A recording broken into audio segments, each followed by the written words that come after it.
Hey everybody, this is Sunless Studio and we're officially live.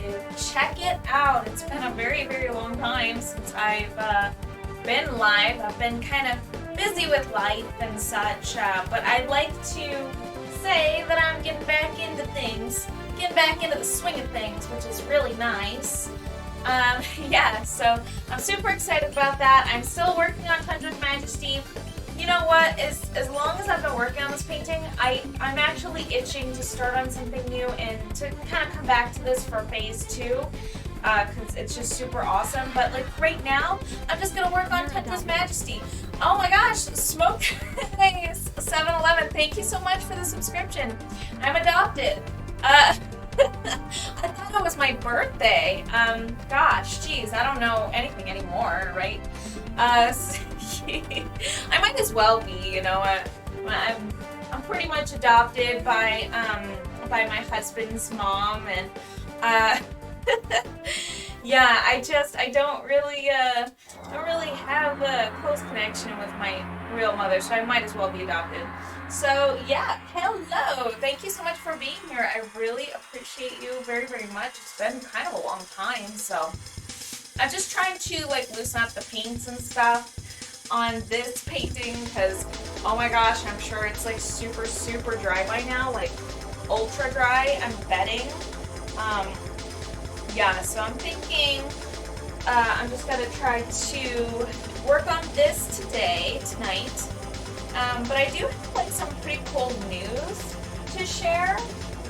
Also, like, I started working on these nice little bracelets. I'm just gonna go ahead and show you, like show the camera. This little doodad here. I don't know how well it'll actually focus in, so let's do it on this camera over here. You can actually might see it a little bit better on here. It's fun little bracelets that I'm making right now with glimmering seabed on them. Super fun. And here knocks at my door. All the week. And then also, for anybody that hasn't seen it yet, I'm going to be working on this as a digital art. This one is a little sweets dragon. She's so fun, right? Like, she's got the donut on her, and when she's on a donut, she's got little whipped cream hair and a little tiara and some chocolate chips and cherries on her back and stuff like that. So that's super duper fun. That's going to be a digital art. I kind of want to do that on stream as well, so that'll be a fun thing. That'll be a fun thing to do. Super duper fun. So let's go ahead and just throw some paints on here, and I guess we're just really gonna try to tackle this thing tonight, huh? Yes, very exciting. I have all sorts of news because it's been such a long time, but I guess I don't really have to talk about all of it right now, right? And there's some painting to be done, I think. So Keto's been working on some really big projects as well. Yes, he has been. And I don't know how much of I am able to share here, but very, very cool content creation stuff and just all sorts of really cool things going on in our lives right now. Very nice. It's nice that I'm able to stream at this time when normally I wasn't really able to before. So that's really cool. Definitely a new thing. New ability that I have is to be able to stream at this hour. Share everything you want. Little pickabees. Okay, I wanted to say thank you to the Classy Ferret for the follow. I know they're not on right now, but I just want to say, just in case we're going back through the VODs or anything like that. Goodness, I'm really excited to get back into painting, you guys. I've been like aching to paint to the point that I've been like watching people paint. And I don't always do that, but when I do, You know, usually it's like tutorials and stuff like that, but there's also some really cool, like a cool painting YouTuber, and they are Heaven Oil Painting. I don't do any oil painting at all, but I mean, maybe one of these days that'll change. I'm thinking, I don't even know where to begin on this thing. It's kind of intimidating. I guess I'm just gonna start with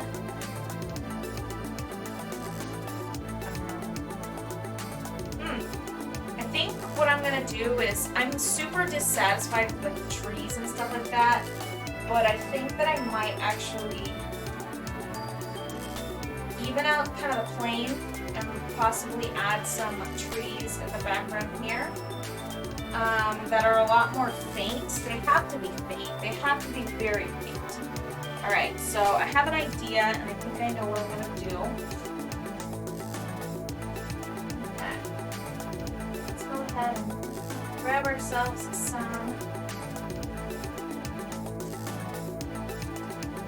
Just kind of threw my arm up in front when I don't even need to do that. I don't know why I did that. So I'm thinking, like, really? Possibly.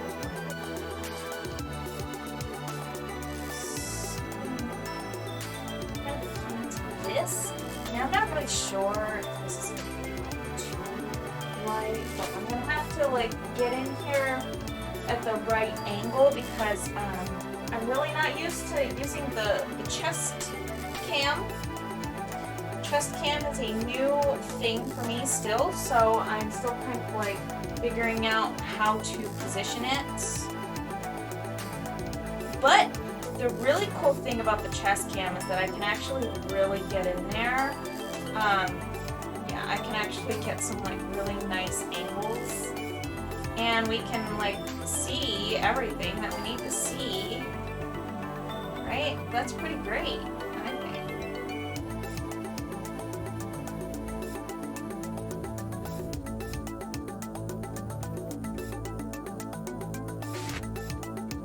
Alright. Yes, so some really cool news is the fact that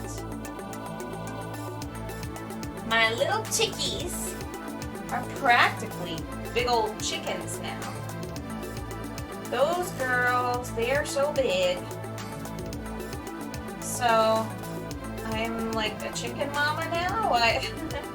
They're so sweet too. Gosh, they're the sweetest chickens I've ever been around. I guess because I raised them, they were pretty bad. They were pretty mad and angry. They're massive, massive chickies. They're pretty angry today because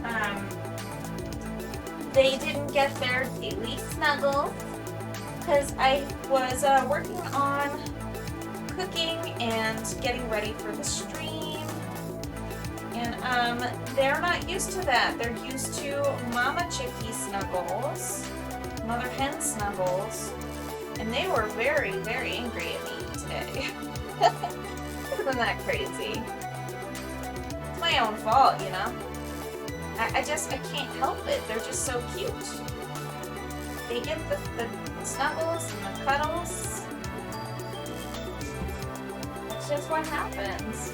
Now, okay, so this is kind of positioned a little bit too low right now. But you know what? I think that I might actually just be able to fix that without really messing with the camera too much. Perhaps I should just lower the whole painting. Dinos. Yes, they are. They are total dinos. I love them very, very much. They are my little dinos. Okay, so if we lower the painting a bit, then we can really get this view. Oh my goodness, it does make a difference, doesn't it? The good news is easels can do this with ease. Oh, don't kill me. Alright, so yeah, we are working on some Barney. Yeah, true. It's the truth. I don't care what they say. I might be a mom, but I'm the queen of the dad jokes. That's just what happened. That's just gonna happen. Okay, well, I still need to position the actual camera up toward where I'm painting. Like, I might have adjusted where the canvas is, but I still need to do this. Still need to make sure that we can see.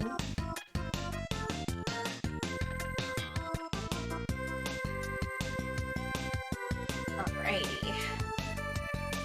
And so I'm kind of thinking too that like some blue, some like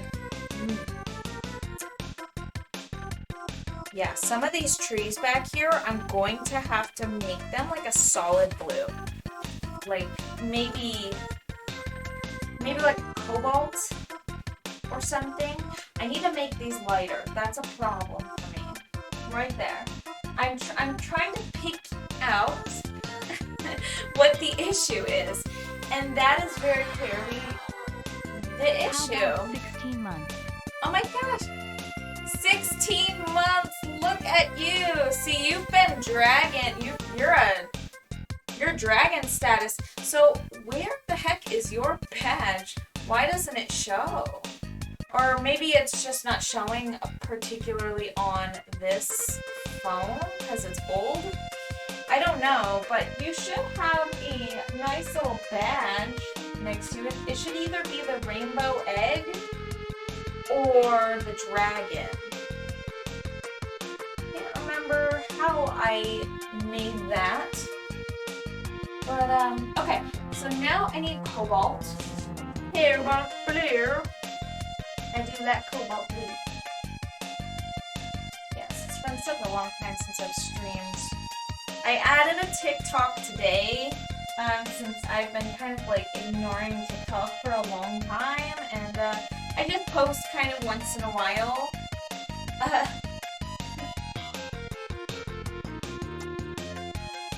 My patch! ¿Dónde está? What does that mean? I don't know.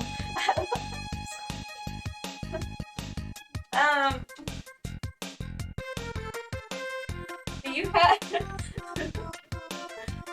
Yes, you should have a nice little badge. Oh, maybe it's because you're a mod, so mods don't get the special badge. That would be silly. I think you get one special badge. You get a mod badge, and you get a VIP badge, or one or the other. You're both VIP and mod, so unless you can't do both, I can't even remember. I can't even remember how it works. Oh my gosh, Twitch has some pretty strange, so strange. Some pretty strange, lol. Yeah, I don't remember. It only does like one of them for some reason. Very silly. I have to like position this. I gotta get used to this, man. I do. Alright, I can't be slow. I gotta be quick. Gotta be fast on my feet. Do this thing. Let's do this thing. It can only be kind of dark looking because the background back here is pretty dark looking.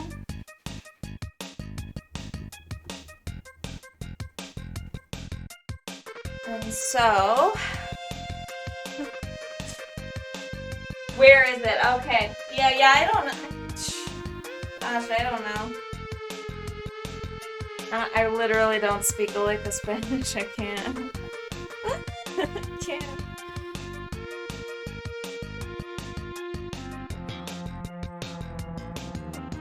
I'm too white. Too much white. I gotta learn the basics, though. At least I could do. Oh, right! I forgot it's dry in here. You gotta spritz the actual paint itself, huh? Well, that's all dry already, so... Oops. Ew. Goodness if it's hot in here. Did I ever turn down the AC? It's toasty roasty. I am kind of feeling a little sweaty. A little bit, I'm not gonna lie. We gotta make that like lighter. We gotta do some like real subtle shifts and really subtle shifts.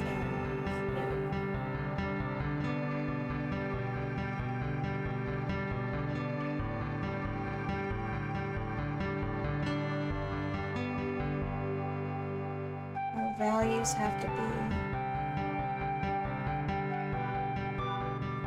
pretty close. Yep. We can really get in there and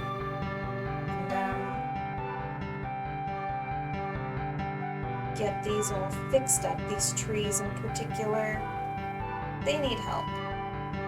They do. We need not only a low contrast, but we need everything to get kind of lighter into the background. And it's very hard to tell the foreground from the background, and it's honestly kind of jarring. So we need to do something about this. We need to pay attention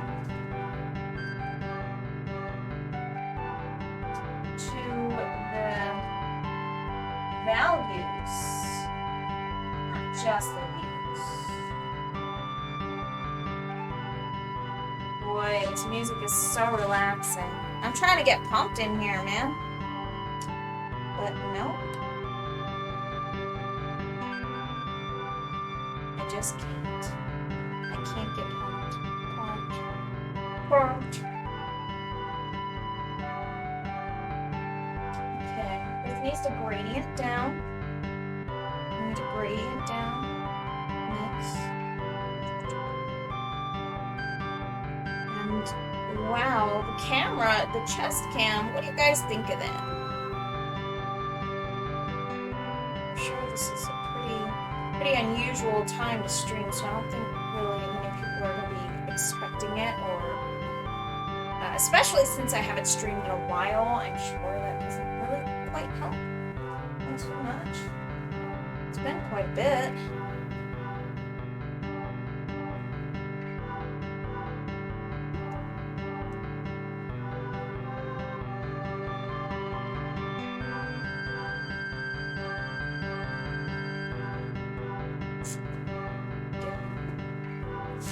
Gotta get these backgrounds taken care of, like, big time, majorly.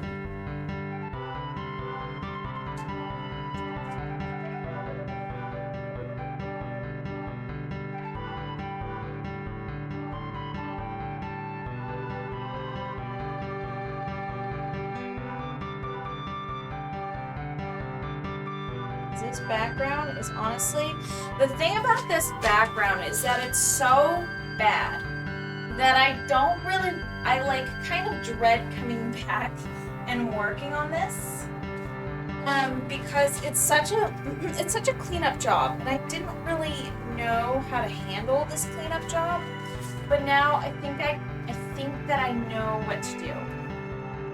Vaguely. I vaguely know what to do. So I am working on it, apparently. We need to sort the trees out. Just gotta get them all sorted. You know how it is, we sort trees. That made perfect sense. Did it, trust me?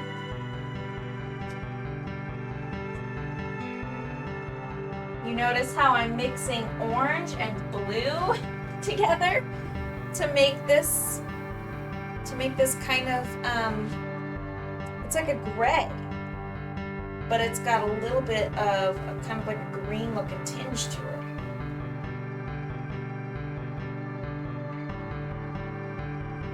Isn't that so bizarre? How does it work?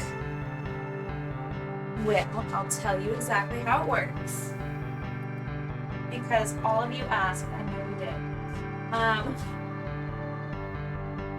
So essentially, orange and blue are complementary colors, which means they're complete opposites on the color wheel. And orange is made of yellow and red. The yellow in the orange kind of interacts with the blue so that, what the heck, am I getting spam on Instagram? Weird, okay. Anywho. The yellow in the orange interacts with the blue. And it's an analogous color, not complementary. Yellow and blue are, they make green. So it makes their analogous color green, the color in between them. So when you mix the two colors together, they make green. And so you're kind of seeing like a higher mix of blue and yellow, and then the red that's in there, there's a slight bit of red in there, which is the opposite of green. So it's not a whole lot of red, it's just a little bit of red. And then the opposite of green. Opposites are green and red, and they are complementary. So what do? They kind of like turn into a gray or like a muddy color. It's bizarre. Because when you have two colors that are on the opposite sides of the color wheel, they just like to produce kind of like a muddy, low saturation type of color that meets in the middle. It's more of an earth tone sort of color. So it's not like a really high saturation hue. It kind of loses its saturation when you mix two colors that are complete opposites. It just turns into this kind of green, like a muddy green. Very fun. Super fun.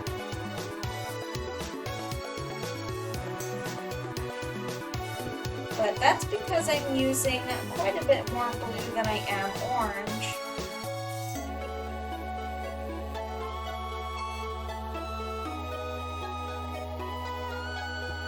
I really do love colors.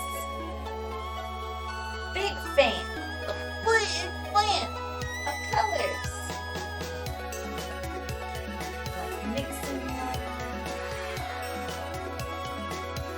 Oh my gosh, Flubberknuckle, hello! Thank you so much for the subscription. You are so sweet.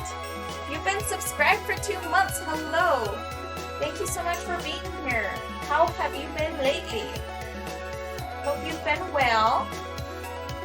I've been quite a bit offline lately, so it may come as a surprise that I'm streaming right now. It may be a little surprising. But it's nice to stream again. It's nice to be on. I've missed it. I've missed it quite a bit. I have to look back and make sure that the camera is capturing this. Okay, there it goes. Nice, you got the green fire egg. I'm good. I'm hoping you're doing good. Thank you. Thanks so much. I'm glad you're doing well. And also doing quite well. Myself, I've been pretty busy. I've been doing a lot of gardening. I recently planted like some new lettuces and what else did I do? Okra. I'm trying to grow okra now.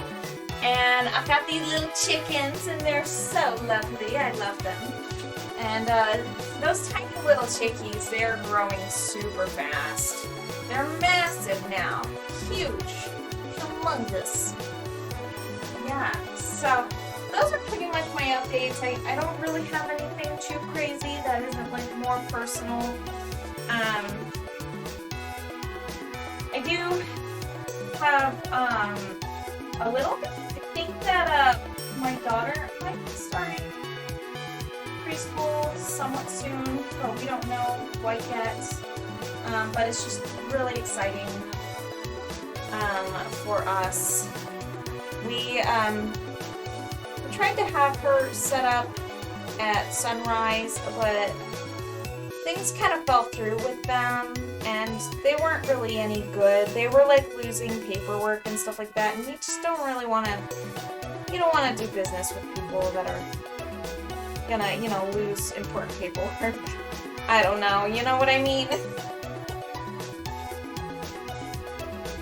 That's how it is, but beside that, things are going quite nicely, I think. Things are going quite nicely lately.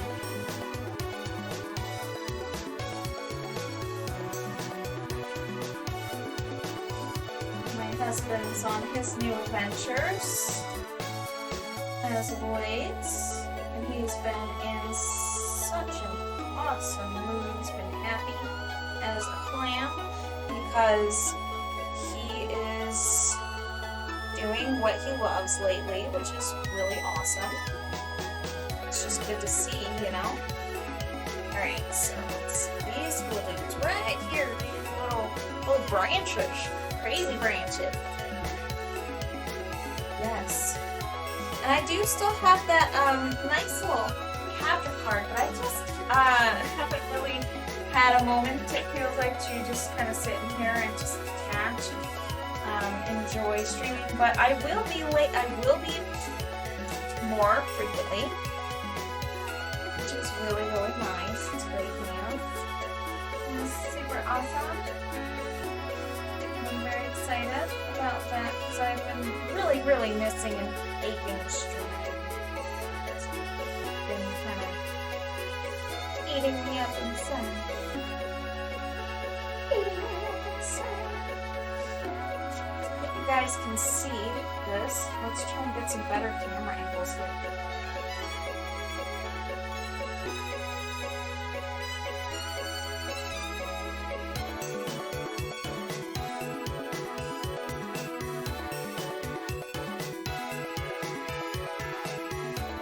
Okay, hopefully that looks like trees in the distance. I don't know. Woman Club, hi! Welcome. Thanks so much for being here. Hello, hello. I hope you're doing well today. I hope you were doing well. My daughter was asking for you today. She said, she told me that you're coming over today. Or tomorrow, I can't remember what she said, and it was so cute because she was like so sure of herself, like if she wished it into existence that you would be here, it was probably the cutest thing that she did probably all day. I don't know, she did some pretty cute things today, so I guess that's a pretty bold statement. Yes, hello. It's been kind of long since I've streamed, huh? I've been missing it. I've been missing it so much. Yes, yes I have. I need to kind of like carve out this tree right here. Okay, I'm glad that I took a break from like dealing with the trees before. But now I need to come back into it because I definitely didn't know what I was doing, and I think that I know what I'm doing now. Okay, let's try all this again. I do actually have to spray some of that. Spray this down again. Once more. I know you guys had to listen to that lovely sound of the spraying.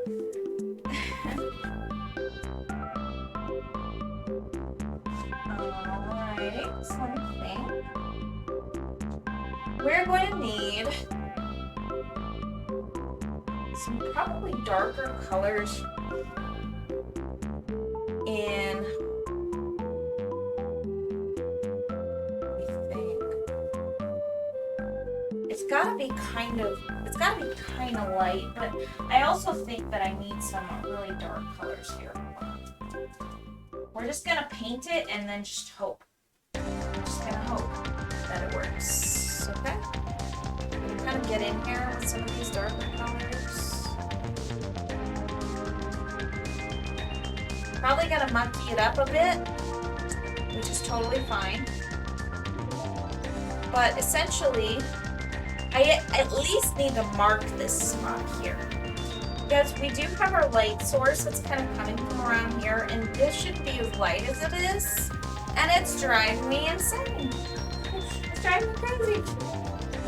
And that has to change. We gotta do something about it. That tree is out of control. We gotta do something. We gotta do something, man. Stupid tree. It's okay, we're gonna fix it. I can fix it! So, what I'm gonna do, I want some black paint. It's gonna seem kind of crazy. Black paint and yellow paint. Together. Just a little bit. Just a teensy little bit.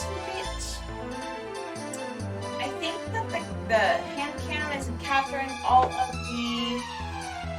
Oh yeah. How about some of this Azo Gel Middle? That'll be great to mix with black to make it kind of like a ghastly green. Not a beautiful green. A trash green. Puke green color, that's what we're gonna make. But trust me, it'll be useful. Just gotta trust me. Here, let's get this in view a little bit better.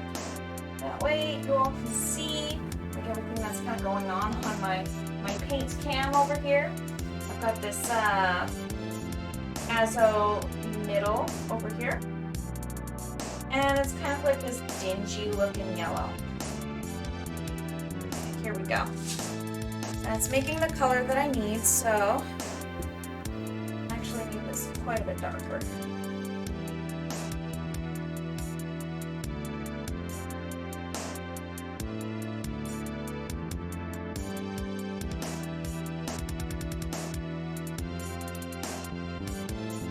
We're going to fix this tree. We're going to fix all these trees. If you can trust me to do just that. What I'm gonna do. That's actually way too dark. I can't do that. Alright.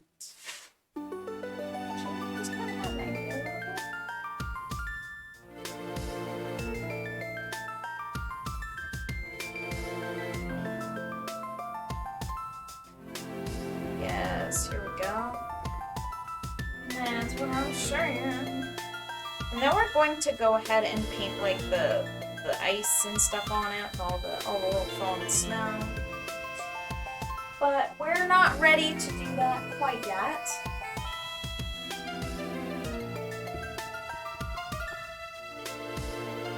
Goodness, it's been quite some time since I've painted on this canvas.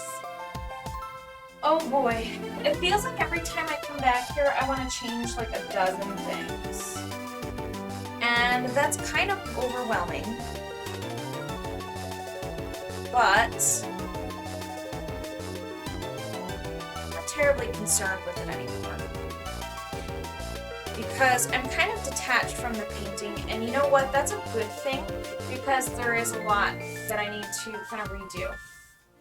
And I just don't think, like I didn't have enough time to get into spring painting this year.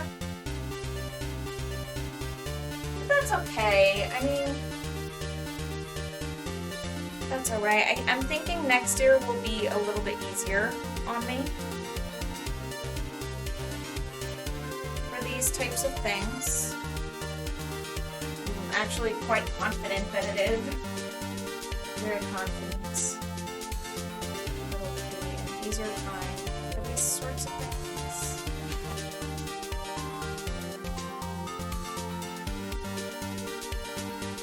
So we need like a high contrast in here because they are closer to us.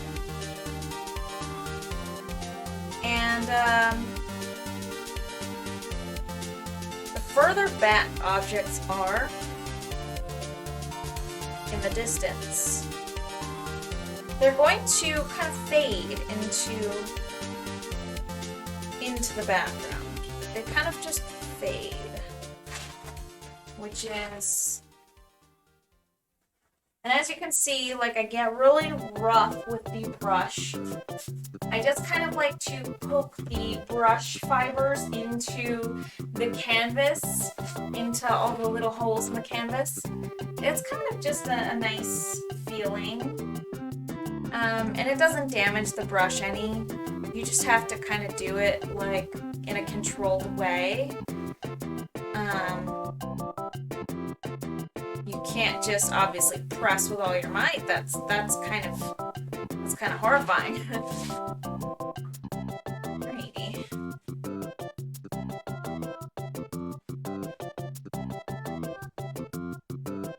We actually need to get more paint here.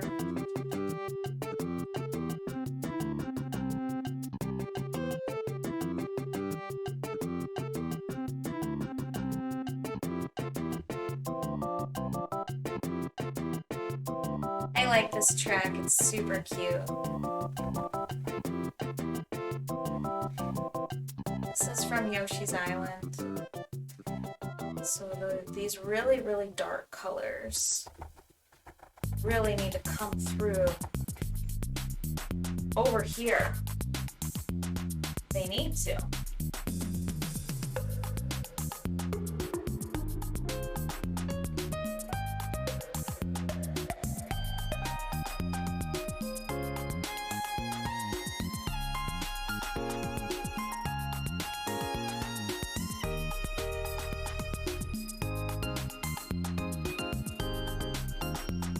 Thinking about pulling out a bit of a larger brush over here to cover a little bit more ground.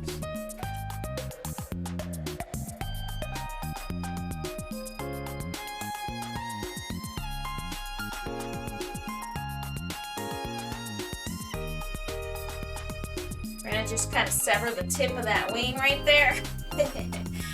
I'm not worried about it.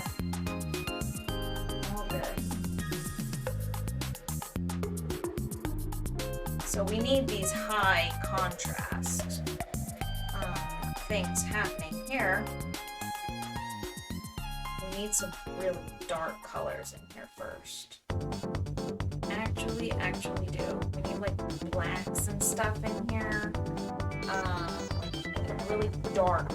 Like, we need black paint on the canvas. And pepper in the white paint as well.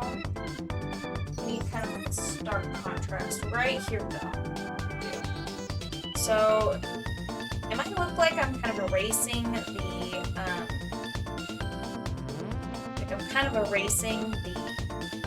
snow.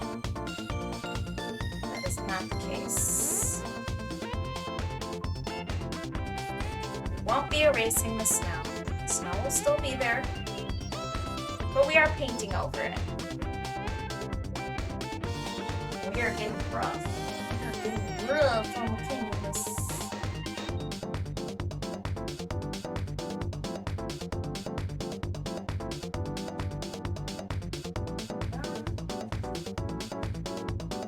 Very nice.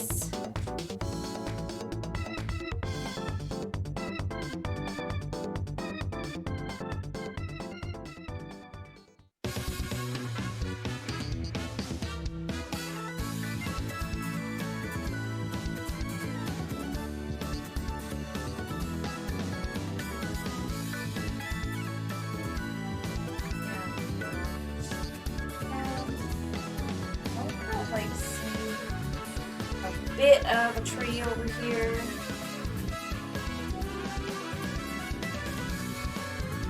I just want these to look a little bit more real and not so fake and messy.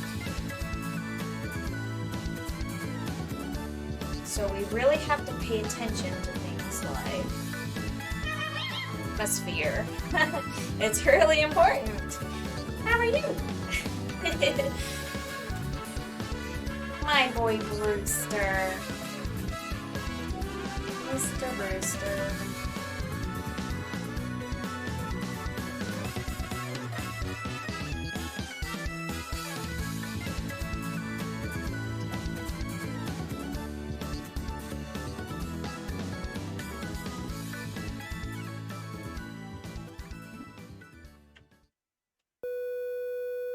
Oh, but I do kind of want to wash some of this out with some blue because that's not the this is the closest tree here.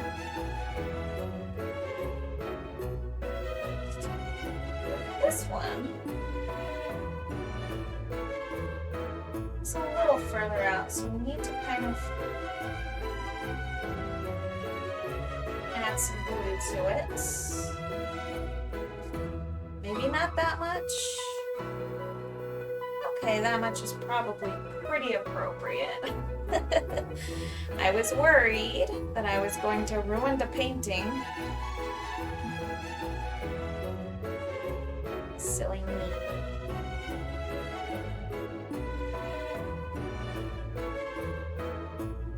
So that kind of retains a little bit of its green in there. Not a ton, just some. Okay. We're ready. We're gonna go ahead and grab some of this, some of this, some of this. And then we're going to kind of like make this a little bit sharper, I think. Right. Let's just see here. How are you? Yeah, it's been quite some time. I've been like doing things like gardening and haven't been on Facebook in an awfully long time. Considering like I've been on Facebook like a lot, but I just kind of got off there for a while. It's been, well, I know it's been over a week. I've just kind of not really been active.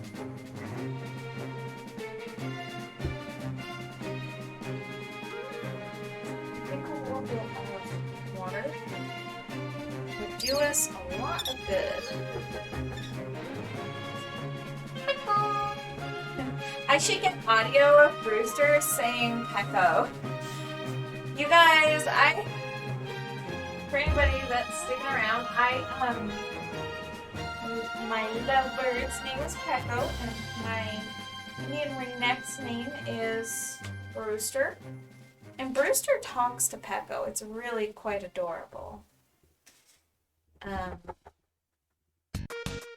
And he says Pecco's name. He says Pecco, and it's super cute. And I love it.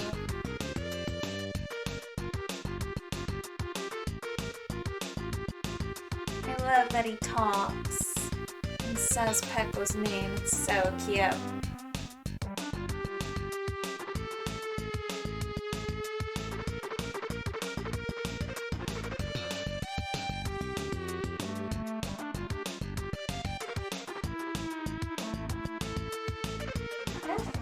Well, I don't know how much of that you can actually see, but I'm kind of moving around like that.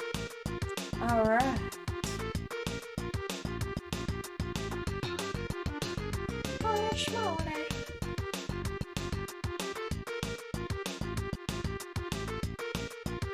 Let's kind of get some like black paint here. Just kind of do that. Yes, we need to pay attention to the atmospheric stuff. But I think I understand how to do it. And I kind of was not really paying too close attention to it when I really should have been paying very close attention to it before. But yeah, I just kind of struggled with it, so I didn't really work on the trees all too much. I did a little bit of work on the trees, but I did kind of neglect this area of the painting, I think, quite a bit. Pikachu. The Painter Pikachu! He's so fun!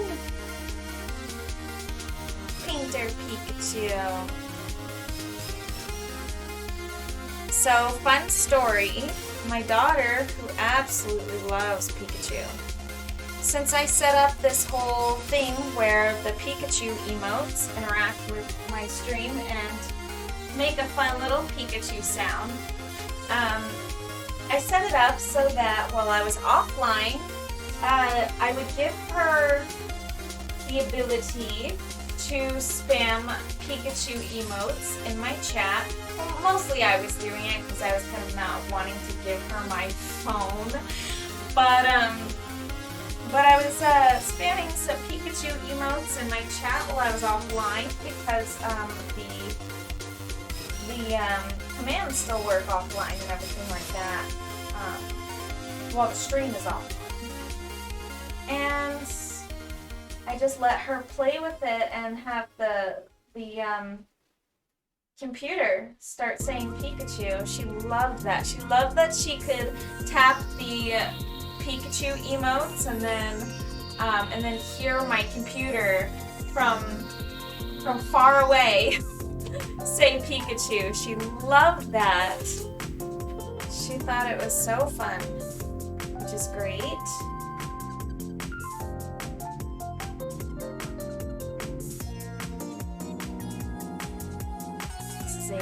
Feels like a race against the clock. Between the music and honestly just me, like just trying to get some of this stuff done today. So that's what I need, like some kind of blue. Oh, I had an idea. Yes, I did. My brain hatched an idea. Let's just kind of move this down quite a bit. I'm gonna kind of darken this up. Yeah. I have a lovely idea.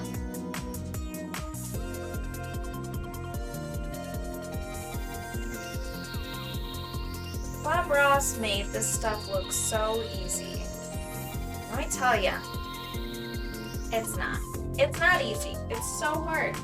Landscape painting is something that I really, really need to practice because it's not easy. It doesn't come naturally and it's not something that I really excel at. I always spent all my time making art just like doing characters and stuff like that, all on their own, just standing alone.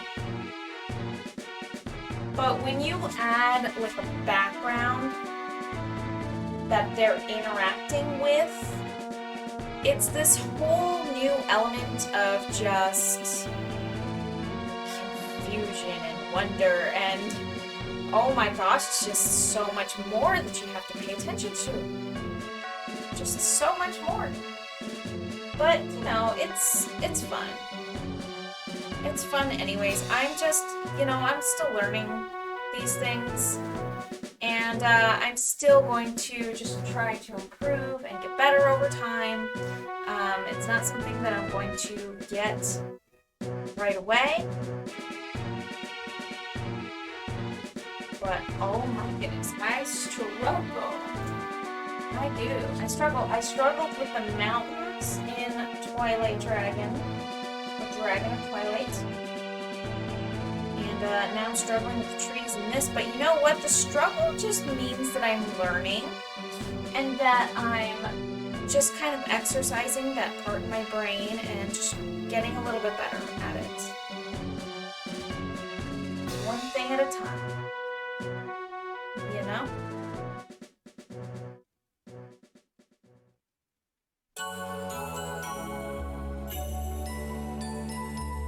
Okay. And that's perfectly alright. That's perfectly good. I'm happy that I'm learning. I'm really happy that I'm learning. Now I need this to dry a little bit because I'm going to go over it with some cyan. And as for this, yeah, I think I should actually work on making this quite a bit darker as well.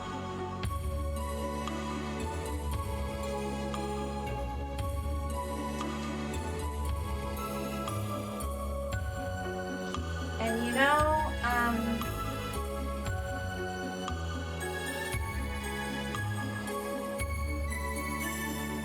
was thinking about doing a nice like a UV layer on this one. For phase 2, just a really nice like an aurora borealis in the background. It might be kind of hard to do, but I want it to be kind of like the night version of Glimmering Seabed. That was just such a project, but it was so fun. Yeah. It's gonna be super good. So fun. Oh, man, I've got to get better at this, you know? Okay. But I'm working on it. We're making progress today.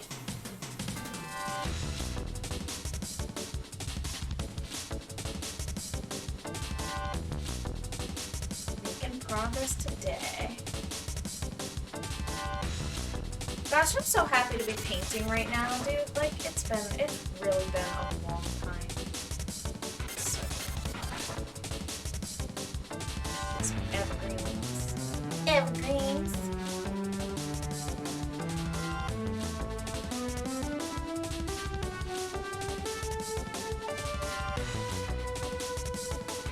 Yeah, so we're gonna paint over his wings a little bit, because it's really important that we fix this. Like, it's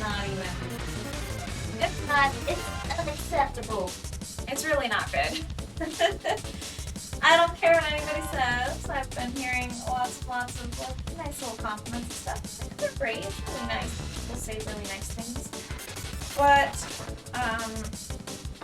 I'm really trying to accomplish this landscape painting and make it a little bit more believable, and it's just not.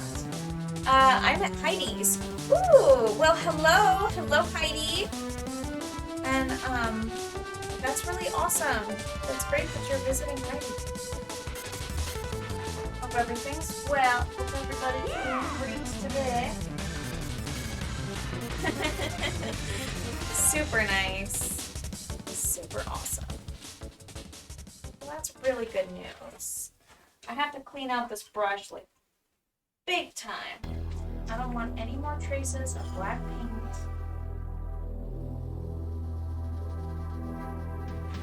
This instead. This instead. Nice and gentle. Trying to sort out her moving situation. Ah, moving. Oh boy. Is there a lot of stuff to move? That's really nice of you to go over there and help. Super awesome.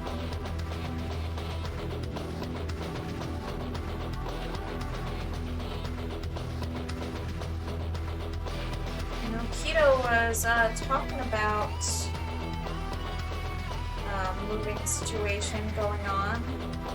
I vaguely remember hearing about that. I'll recall some mention of that.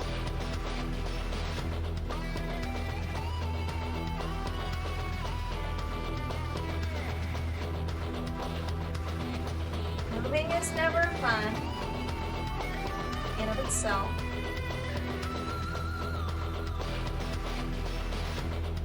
But I hope it goes over really well.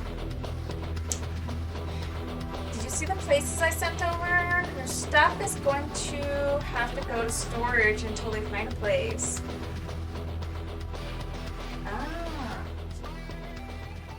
Storage is nice. It's nice that it's an option, but yeah, it can be kind of pricey. A little bit. I remember just a little storage unit used to be like $80 a month.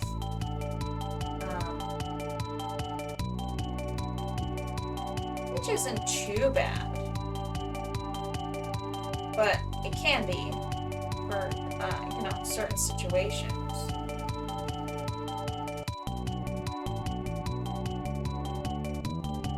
You know, Heidi still has a Christmas present over here. Just nice.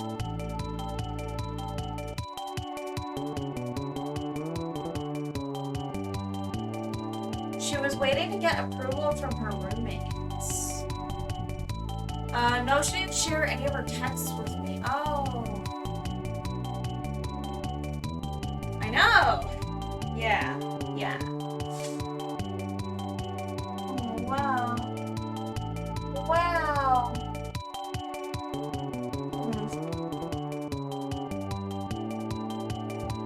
Yes, I remember Keto was helping out with some of that, finding a place to live.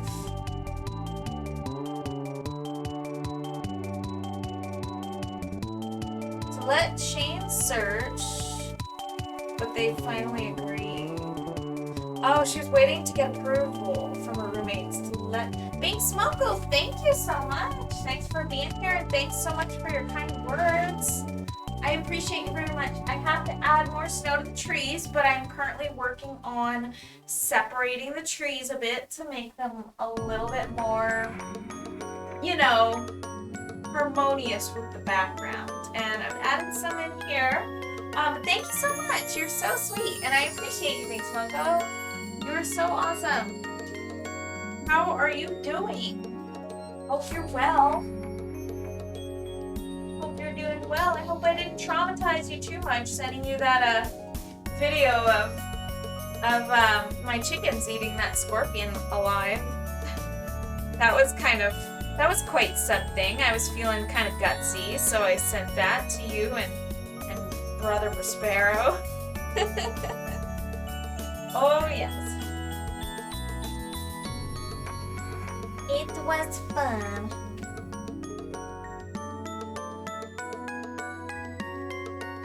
The classy bear. Hello, is that a loaf of bread? Hello and welcome. Thanks so much for being here. And thank you for the follow. I saw that you followed. How are you doing? What is going on? Bread posting. Yes, my favorite kind of posting. I could use a nice slice of banana bread right now. I love banana bread. Not much respect to their superpowers. Oh yeah, not too into that, huh? I sent Bing Smoko a nice video of my chickens eating a scorpion, which was super traumatizing, I'm sure. I woke up like an hour ago. Oh, okay, nice. Nice. Right on. Well, I'm over here in the States in Arizona, and I was up. Well, I did take a nap today so that I could get through. I think I was up around, I want to say it's like 6 a.m. and it's 9 p.m. now. So I did take a really nice nap because I was able to, which was super, super awesome. Oh, I just worked nights. Ooh, night shift. Yeah. It's 10 p.m. Okay, so you're not too far from me as far as time zone goes. You are... Yeah. So you're probably west of me, I think. No.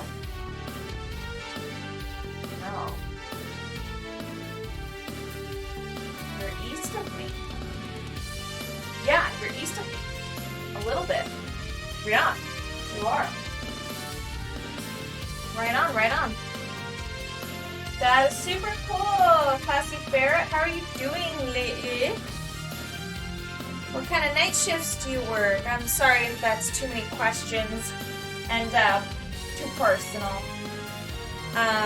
Feel free to not answer if you don't want to. Just curious, because I used to love to work my night shifts. I used to be a night shift person. And I would do beverage serving at the casino nearby. Which was like, it was good. It was good for what it was. And I thoroughly enjoyed the company that I was in, the people that I worked with. I'm a night stalker, just a smidge. For a grocery store. Yes. So night stalkers do get the benefit of not having to talk to the customers. Unless you're working like those weird in-between hours where it's like a little bit after opening. because I've seen that that's a thing sometimes. When I was working at Starbucks, I was working at a Starbucks kiosk in a grocery store. And I used to work opening, and opening shifts would be like the 4:30 a.m. shift. So we're just like getting things all situated and settled in the store before we, you know, just setting up. And the Night Stalkers loved to come over and chat if they had downtime, which was pretty cool. I definitely... It definitely made those like groggy mornings kind of more lively, I felt, anyways. Yeah. Pretty chill. I really love that. Store closes at 10. I go in at 11. Nice. Celestial theme. There it is. The stars exploding. Boom. I was actually thinking of a pretty fun graphic that I wanted to do for like kind of like a background. I'm not really sure what I'm going to use it for yet, but I was thinking about something in After Effects and just kind of putting something together. Something animated with stars and kind of rainbow, and I do like stars and like rainbow stuff. Because I'm a sucker for colors and like animated stuff, so I was thinking about doing something like that, and then kind of adding it to like certain assets and things like that.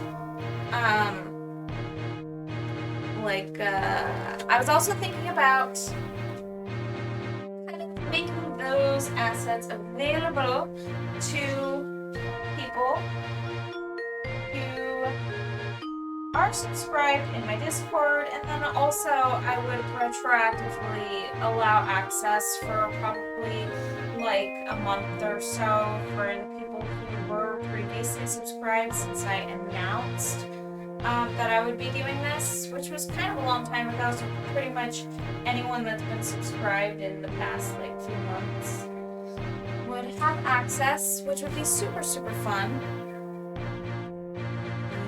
Really excited about it. I hope you guys can kind of see that. Oh, it looks like the technical difficulties are striking. No! Not the technical difficulties. Also, I love the painting. Thank you so much, Classy Ferret. So here's what I'm gonna do, you guys. I'm gonna run a quick ad, and while I do that, I'm going to get everything back together. I'll just put it on the break screen. You won't be missing anything, so don't worry about the ads. I figure we can squash those pre-roll ads, and that's always fun to do, so. Nice! And you did the Amethyst Mystery, yay! Alright, guys, I shall see you very shortly while I reconnect the camera that just exploded on us. See you soon!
like I'm getting knocks at the door. Oh no. Hello. Yes, I am back.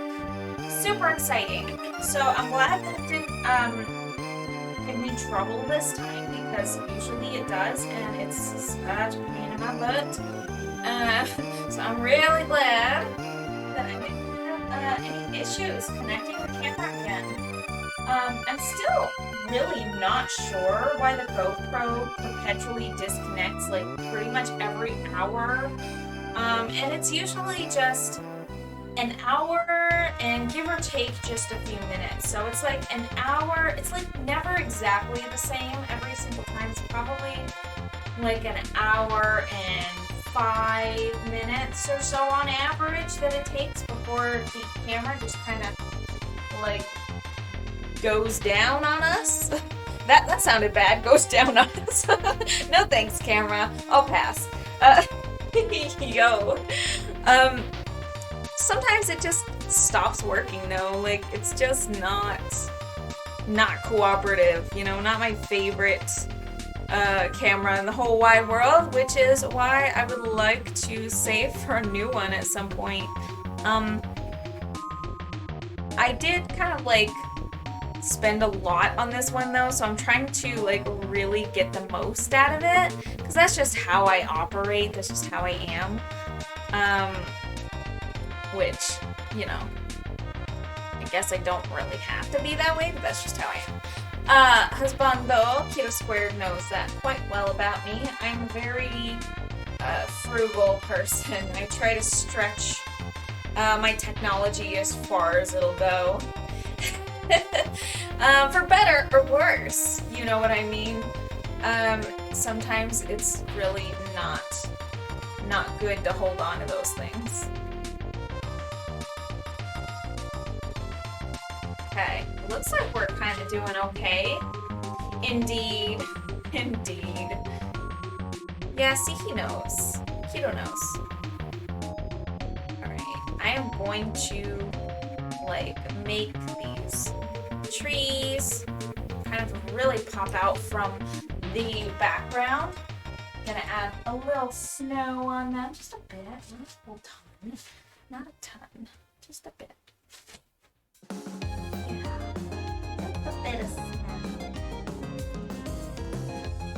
We still need these dark areas to really kind of be there. We need it to like, we need it to be there, because even if you're painting snow-covered trees, there's still going to be like a really high contrast for the objects in the foreground. And you know, I really gotta get this down. I gotta get better at this, man. It's hard. It's hard. Bob Ross makes it look super easy, and you know what? It's not. Like, I don't care what anyone says. Kevin Oil Painting makes it look super easy. And you know what? It's not. It's different. Just, oh my gosh. Landscape painting, man. Just not my strong suit, but I'm trying to learn. I'm really trying to get better at this. I'm really trying to understand, like, the relationships between the lighting and the objects and the foreground and the background and just all of that stuff. It's very delicate. And you know what? It actually really helps. Now that I do have the chest cam, so I'm able to kind of get in there and, you know, we can actually see things a little bit clearer. We can get up close and personal with the painting. So before I was operating with a tripod, and the tripod, it's so hard to paint around a tripod. And while I have made like a piece that I'm kind of proud of with the tripod in the way, it's not ideal, and I don't recommend it. Like, it's just not easy.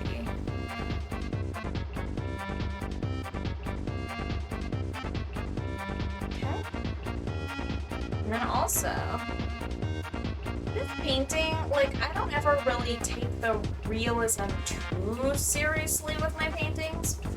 And I'll tell you why. I like to add, like, really high saturation, but I also like to really add, like, these fun sparkles in most of my paintings. There's probably, like, let me think. Probably 2 of my paintings so far have, like, these nice little sparkle effects in them somewhere. And I kind of want to do that with this one as well. Because there's so much ice and like, all this really cool, just like, it's probably sparkly snow, you know what I mean? So I'm going to try to really do that. Take a look at these trees over here and compare it. Take a look at this and compare that with this so far. This is looking a lot more realistic to me, I think. But just let me know what you think. If you would like to leave your input, it is welcome. Any input is welcome. I personally think that this is the right track. This is what I need to be doing.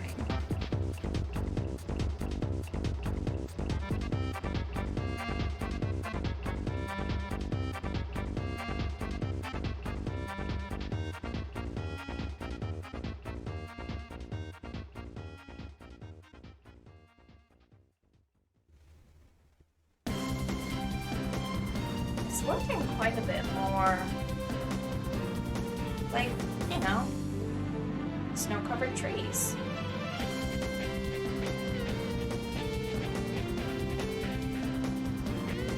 Just kind of pepper it on there, you know? Just kind of pepper it on there.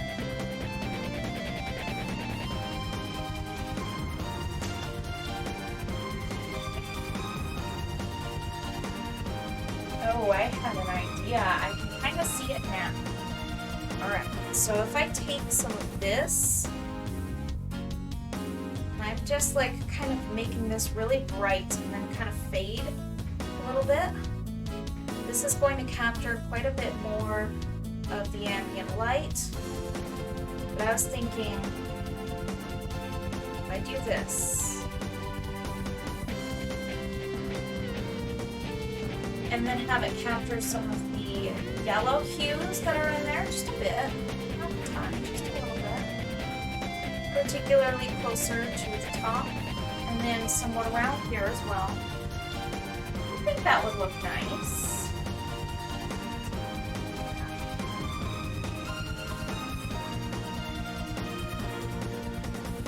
There we are.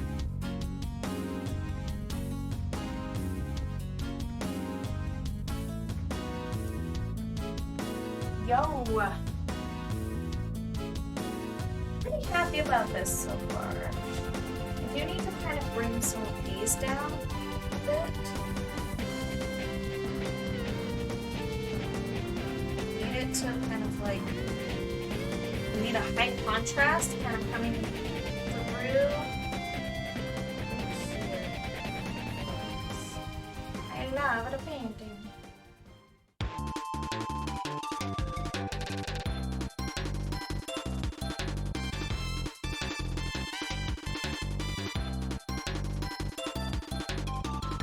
Some kind of like loose brush strokes.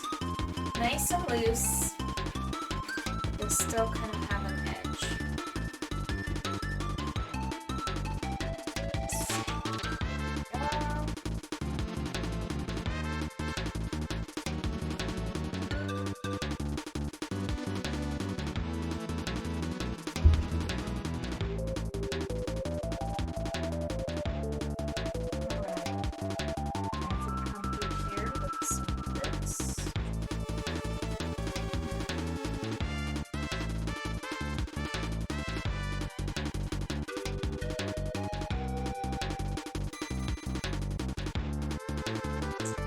To look quite a bit sharper. Also, news!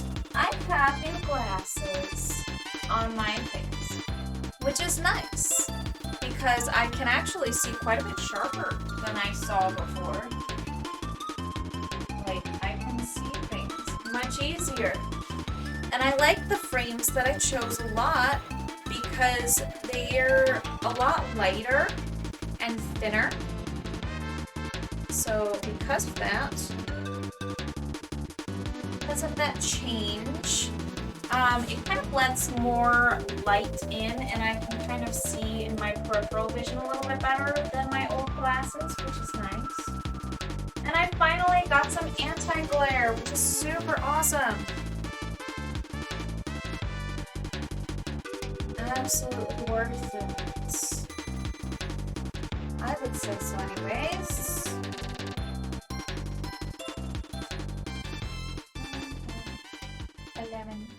Okay. So I'm just trying to work out my schedule here. I think tonight I'm going to be streaming until about 11 o'clock. Anti-glare is a must! Yes, well I didn't have it before, and honestly, it's made a massive difference so far. I couldn't believe it. You're totally right, Classy Ferret. Yeah, it's pretty awesome, man. It's really nice. My stepsister recommended it to me, and she said that anti-glare is like a must, just like you just said. But you know, and then she showed me what she had, and I was just like, yeah, I want that. Like, I really want that. So we made it happen. And now I've got anti-glare on my glasses. I don't know how you ever manage without anti-glare. I don't know either. In fact, Classy Ferret, I went most of my time without glasses until, like, you know, like I've needed them probably my whole life, but I didn't ever really wear them until recently, even though I've been driving around with no, like, eye correction. And honestly, I've, like, had some difficulties judging distance and, like, seeing the street signs and stuff, so I was a road hazard, which isn't really that funny, but it kind of, like, the fact that nobody got hurt is great, so that's nice. But yeah, I never got in any, like, accidents or anything, but it's kind of insane. I figured out I needed glasses in high school when I couldn't read the board from the back. Yeah, there you go. I was able to, like, I knew that I couldn't read the board from the back, just like you, but my parents didn't really want to spend money on glasses, so I kind of knew that I needed glasses, and I went and got an eye test, and then they didn't say anything to me, and then they brought me home, and I think that there was some probably, like, money trouble at the time or something. But I do remember that my parents were kind of tight with money, and so it just wasn't ever a concern for them. Insurance covered my glasses, yes, as it should. As it should. I don't even know if I had eye insurance, like, you know, vision insurance at that time. I have no idea. I don't think I did, because I think my parents would have, like, actually done something at that time, but they didn't, so I just imagined that there were some troubles, and that it just wasn't something that they wanted to deal with. I'm guessing.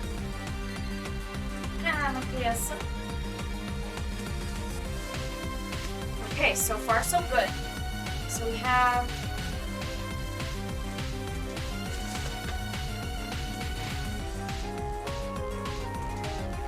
see if I can, like, get in here and then, like, make subtle marks.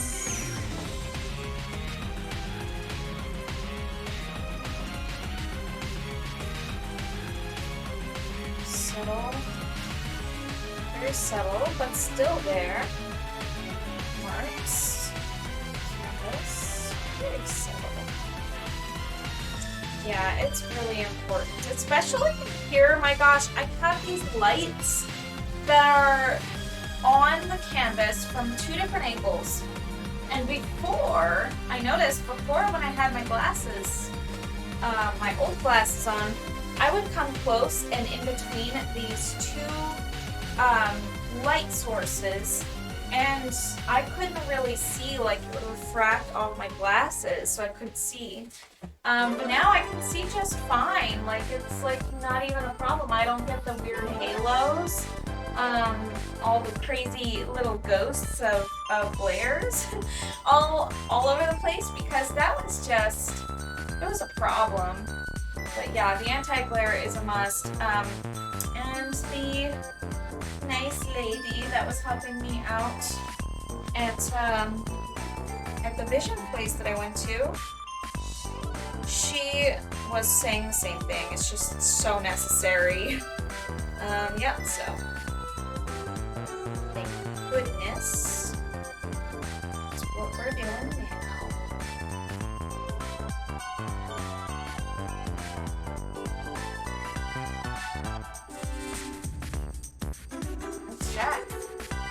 This is looking a little bit more realistic, right? Like, I think so.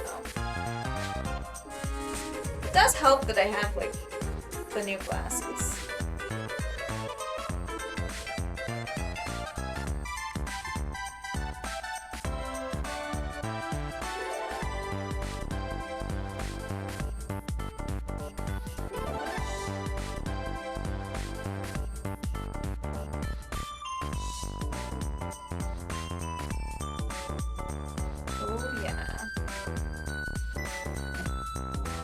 Pepper that in there a little bit.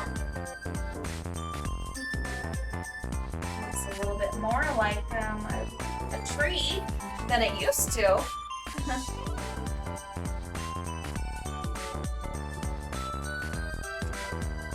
Super nice. Way better. Way better than it used to be. Dude, way better.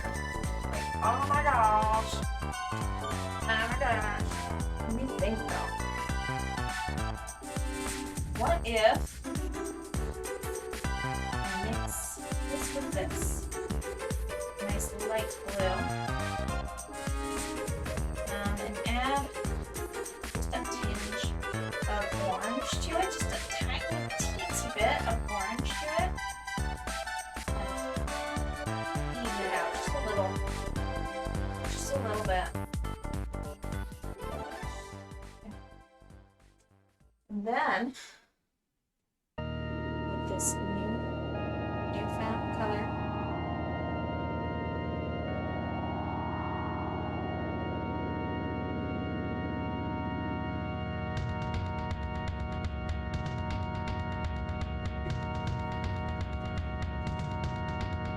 Yeah. Okay. I'm just gonna pepper that in there as well. Very good. But I do think that the tops of these need to be kind of a little bit lighter as well, so I'm gonna grab some of that.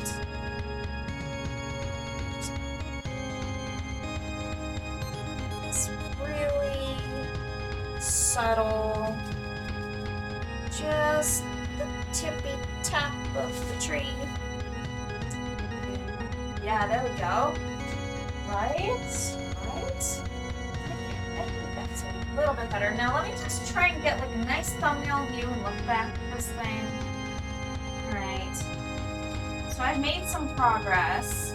I won't say it's like exactly perfect or right or anything, but it's much better than it was before. Let's try and get this in focus in the actual camera. See, going further back for me, it just helps me to kind of get that thumbnail view and to make sure that I can see the contrast correctly. Okay. Right. Let's see here.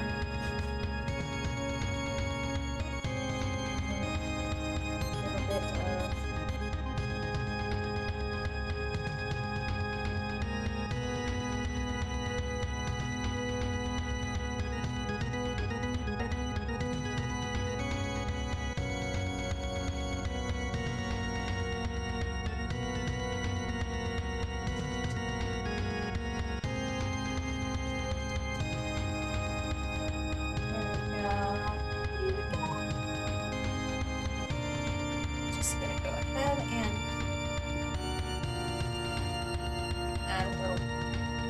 little something to this tree here. Just a little something.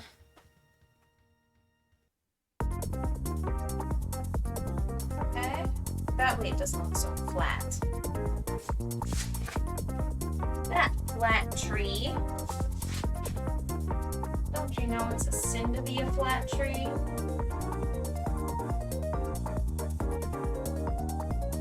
Bad tree. Let's get some nice highlights on it. Good highlights. Just kind of pepper in a little bit of snow.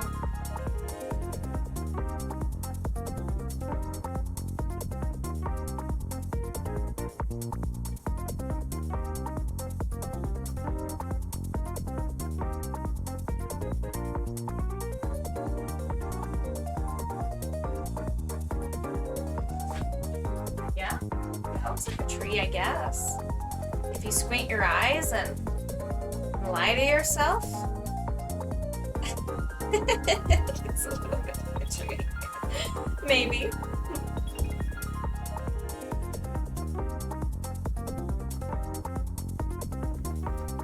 Okay. Alright.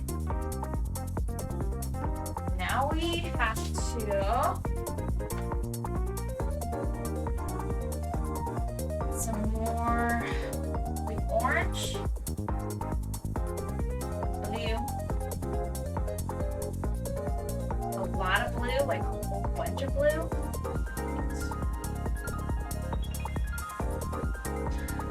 And some water.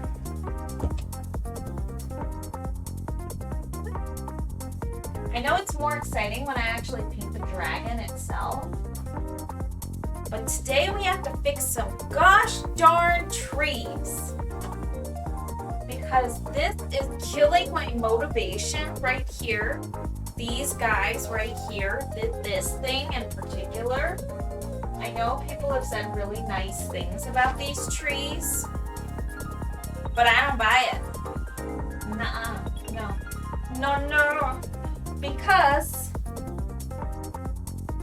they just don't look like trees to me. I don't know. They just don't look real. They don't look okay. And I know I can do better. I know I'm capable of something better. And this just ain't it, Chief. I can do better than this. Whatever this is. So, we're working on it today. That is what we're doing.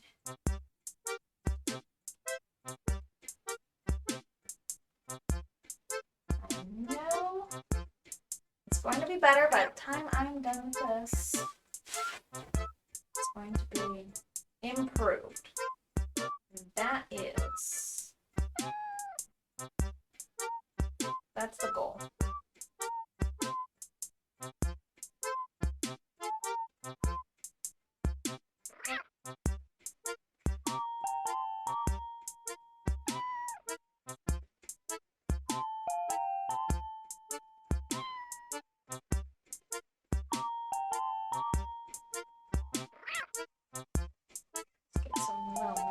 Brush strokes in here. Yeah, there we go.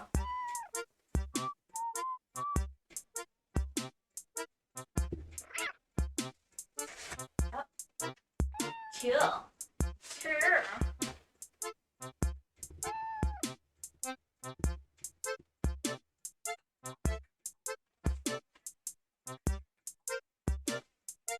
Okay.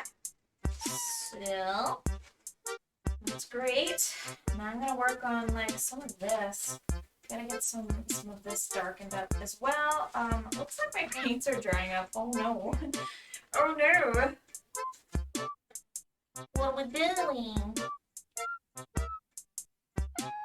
Goodness. So unfortunately, I had a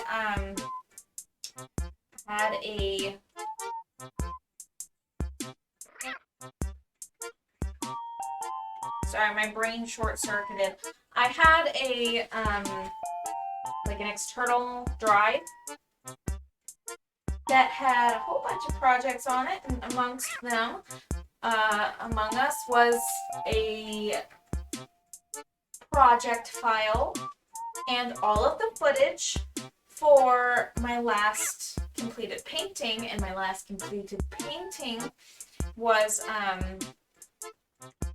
I forget what did I name it? Gems of Inspiration. That's what I named it.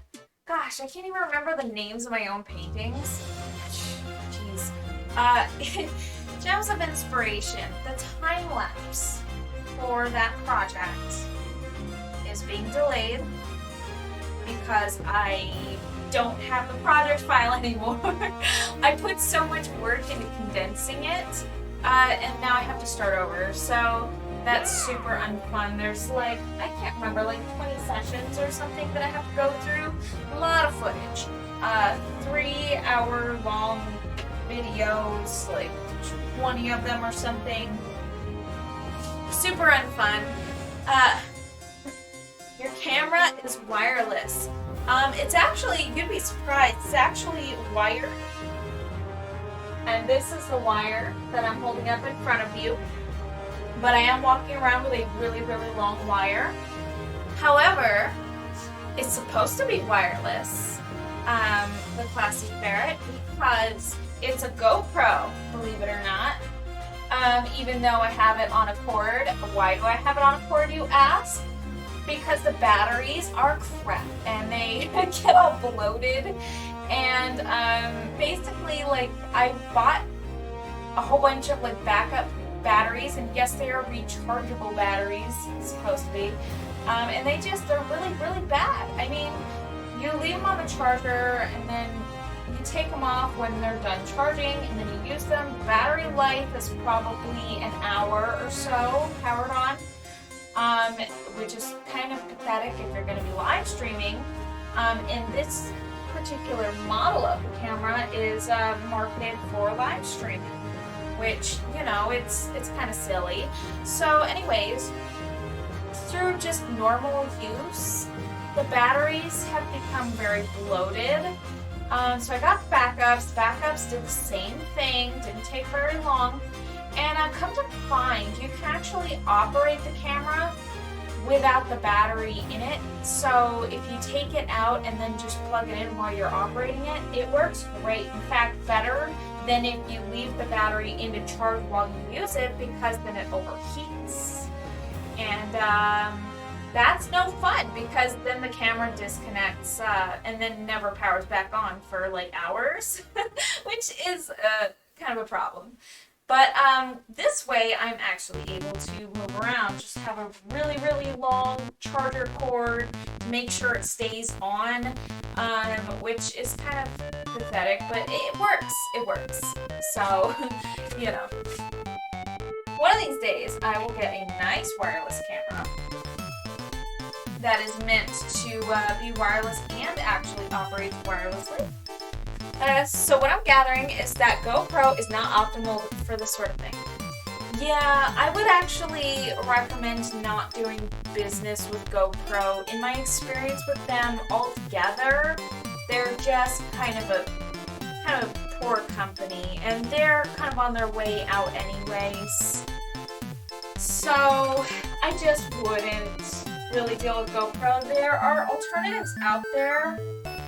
They're in direct competition with, I can't remember, this is super unhelpful, but there's another big company that does pretty much exactly what they do, but they're faring quite a bit better these days. I would personally probably go with their competition right now.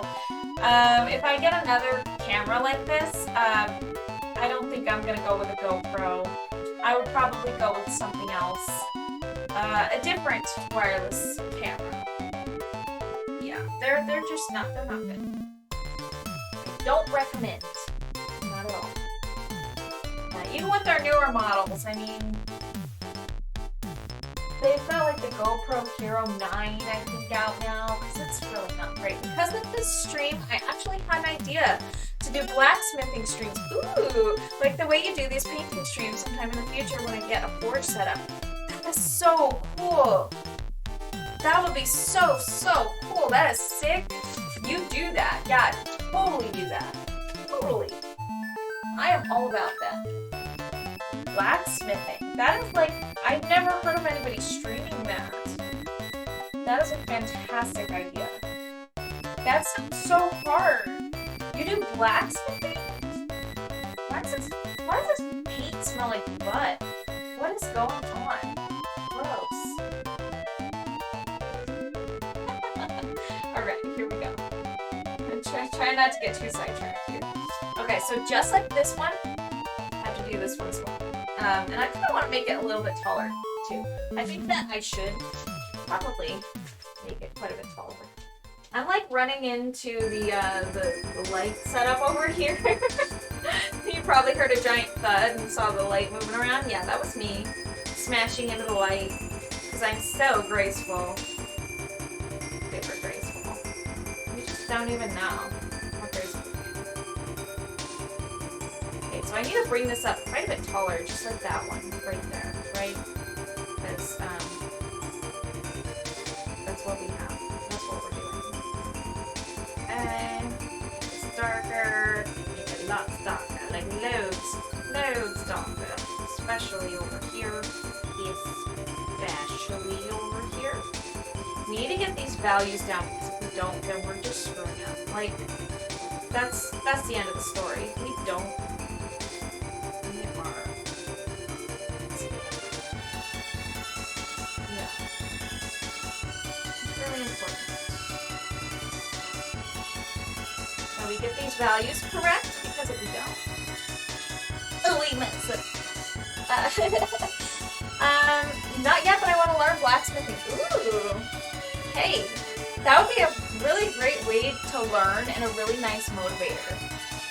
Something tells me you like dragons. Yes, I do. What would make you think that, the classy ferret? Why would you think that I like dragons? It's not like I paint them or anything. That would be stupid. Yes, I do a lot of dragon stuff, but I've decided to niche down with my artwork. I was doing a lot of fan art before, and you know what? Ever since I was a very small child, I've always had a fascination and love for dragons. Like, absolutely love them. I collect dragon stuff, and I always have since I was very small. My first snake that I ever owned, I named him Dragon, and I was 7, I think, 7 years old, and I was just collecting all sorts of dragon stuff then, and I am still now, and yeah, so when I was kind of like trying to figure out like what do I want to do for a niche, you know what I mean? Because it's kind of important to niche down, I think. Especially since it kind of like gives me something that I can continue to make a bunch of dragons, but also practice on other things as well while I work on the dragons. Landscapes being one of them. I'm trying to figure out how to paint landscapes, and so they don't come naturally to me, so I'm really trying to learn that. But it's just really helpful when I have something like dragons so that I can kind of cling to this because I love dragons so very much that it kind of motivates me to do the remainder, because just a plain old landscape painting is yawn boring to me, but you slap a dragon on that and suddenly I want to do it. So so you know, it's just so much fun. And the first dragon that I ever painted was way back in, I took a color theory class in college, and that was like, it was fun, but I didn't do well in the class because I didn't really, you know, like do all of the tedious assignments. I just did the big projects, and that didn't fly. So anyways, one of the big projects that I did was an earth tones project. It was basically just using earth tones. You just mix complementary colors and get some like different browns and very low saturation colors. And so I did an earth tones project. It was a dragon that I ended up naming Hell Dragon. And he just kind of had like this crazy sadistic look on his face, just psychopath, full psychopath dragon. And he's just got all this like curly smoke coming up.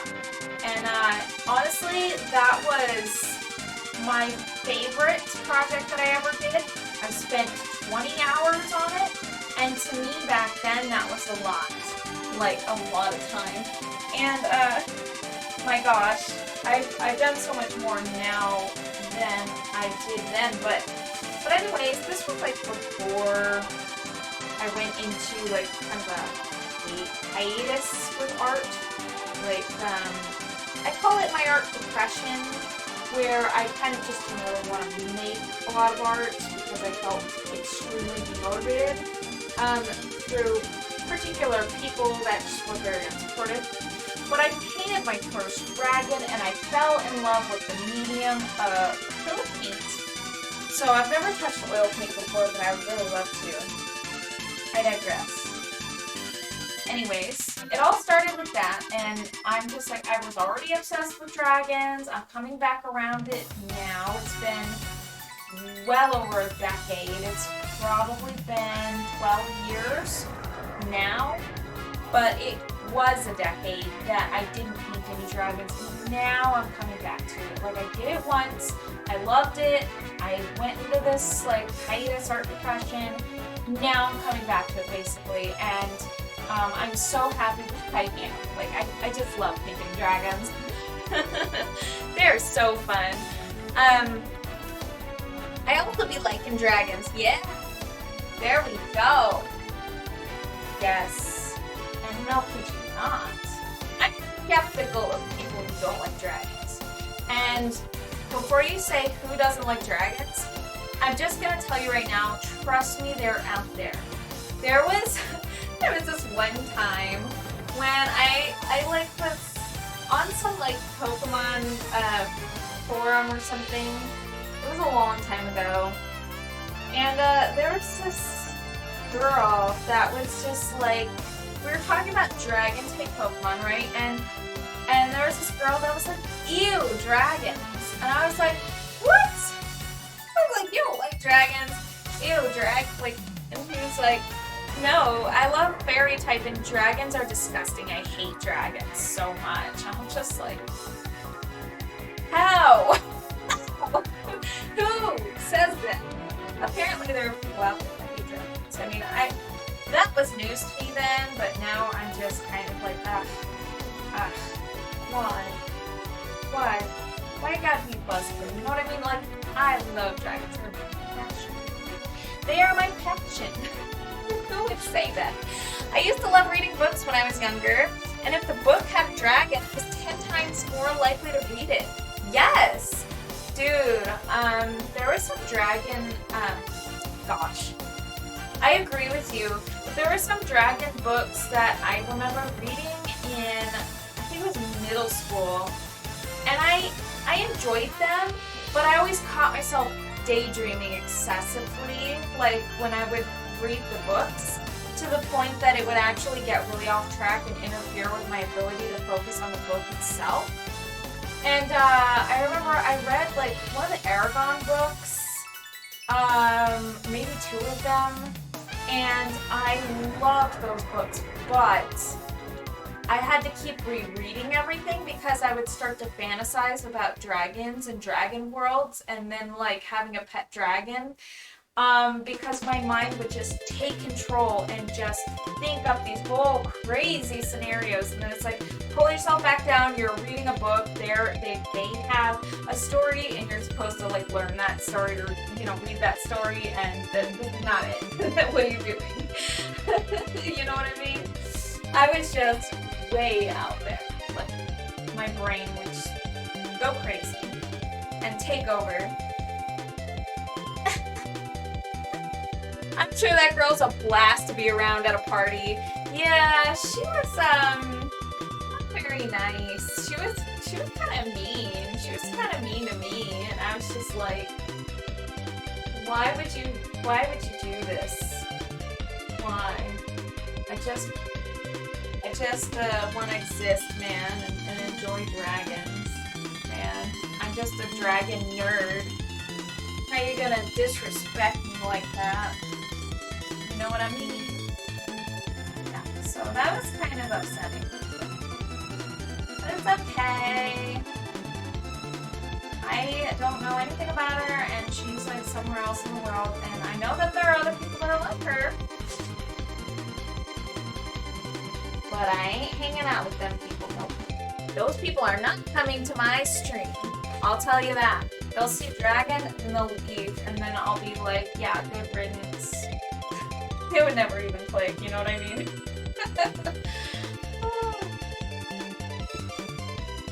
They'd be horrified that I'm painting a dragon. Shame on me. Shame, shame. But I'm having a good time, you know? Like, it really doesn't matter. It's not going to be everybody's cup of tea. I acknowledge and respect that. It really can't be. Nothing is everyone's cup of tea. And that's the way that I see it. Like, I can't be upset about that. That's just a fact of life. It's the truth.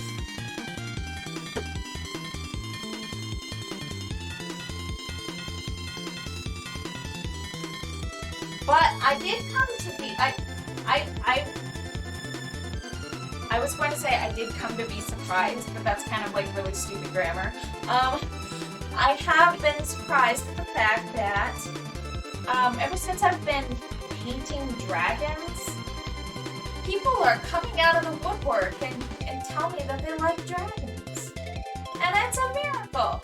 You know what? Dragons are like such a symbol, I guess maybe an overlooked subject, and really like maybe so overdone that it's like underdone. You know what I mean? Like dragons are, like everybody knows about dragons, everybody knows, but it just kind of seems like it's a niche that's not really like realized fully. There are a lot of dragon art and things out there. There's wonderful dragon art, but it's we love stupid grammar. Good.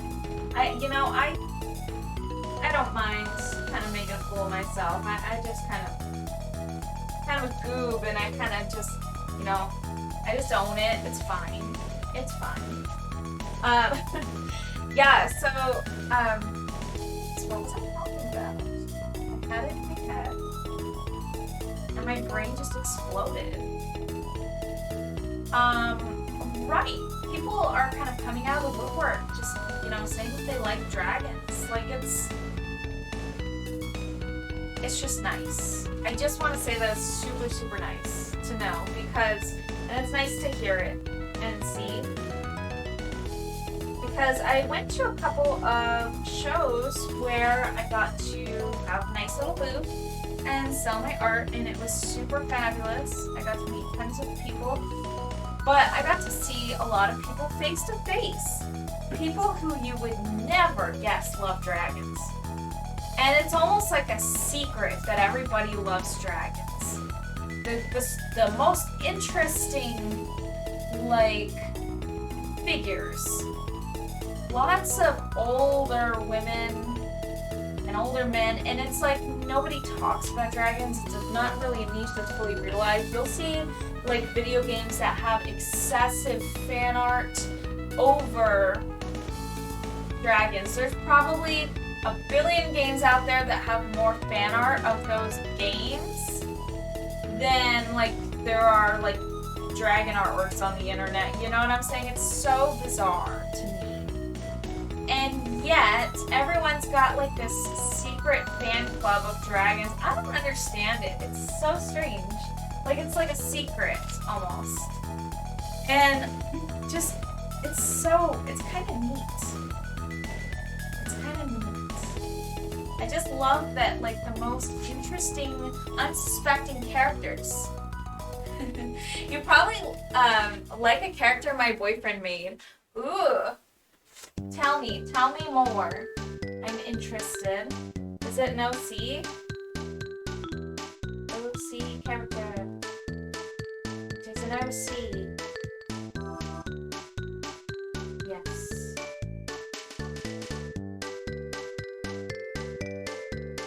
they a secret dragon?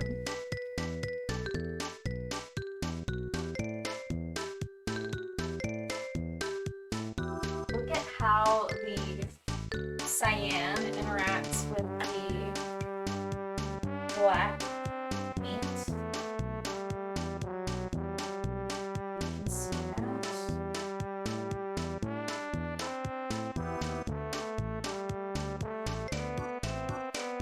Just a nice, like, really dark cyan. Betty doll. And I need to also fix this up here because that looks kind of ridiculous. Not gonna lie, it looks kind of crazy. Yeah, an OC, it's a dragon. I can send you an image on Discord of him. Ooh, that'd be great.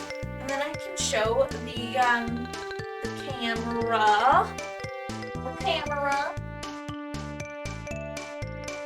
Oh, look, the lightning theme. When did that happen? Big Smoko, yes. Nice. I love making the lightning theme, and I love making the themes. It's way too fun and addictive. So nice. Oh yeah, that's right. I have to look at this camera to see Discord stuff. I forgot. Got two things going on here. So in the meantime, I'm going to go ahead and stop the hand cam, just temporarily. Yeah.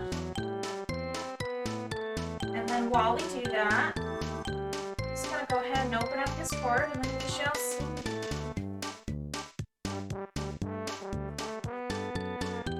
That's super cool. The classy ferret, your icon reminds me, like, your OC, your character, reminds me a lot of a friend of mine. You would probably get along with, not probably, I'm like pretty certain, you would get along with one of my friends, Leon Noel.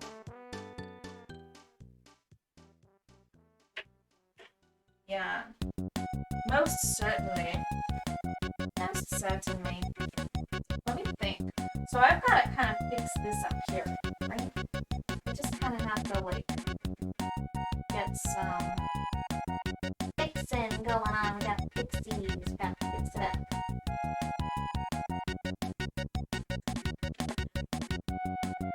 And I can still have icicles on it, but they're just going to be more subtle. They're not going to be, like, stupid blocked on there. Like, I'll leave this icicle on too, like, probably. My boyfriend June, to me, the ferret is more of a mascot for my stream. I love your ferret. He's super cute. It's kind of like how my little son was my mascot. I love your little mascot. And that's really beautiful art. I really adore it. Boyfriend is very, very talented. Very skilled, I should say. I kind of am peeved when people do say talented because it's almost like you really do have to work at improving. It's not a passive thing, and it's not something where you can just go, oh, look at that, and then copy it. Like, some people kind of have that a little bit more than others, maybe, and some of it can be a little bit innate, but it's more of a skill. Yes, he is. He's very skilled. Very skilled artist. Very awesome. Well, just let me know when to check that out and when to look. I can show that on the stream. I do have to kind of show it on this stupid little GoPro though, because I don't have any particular setups where I can sit at the computer and like, you know, kind of set it up there. Let's see. I'm really thinking. This right here, too silly looking, so we're gonna work on that.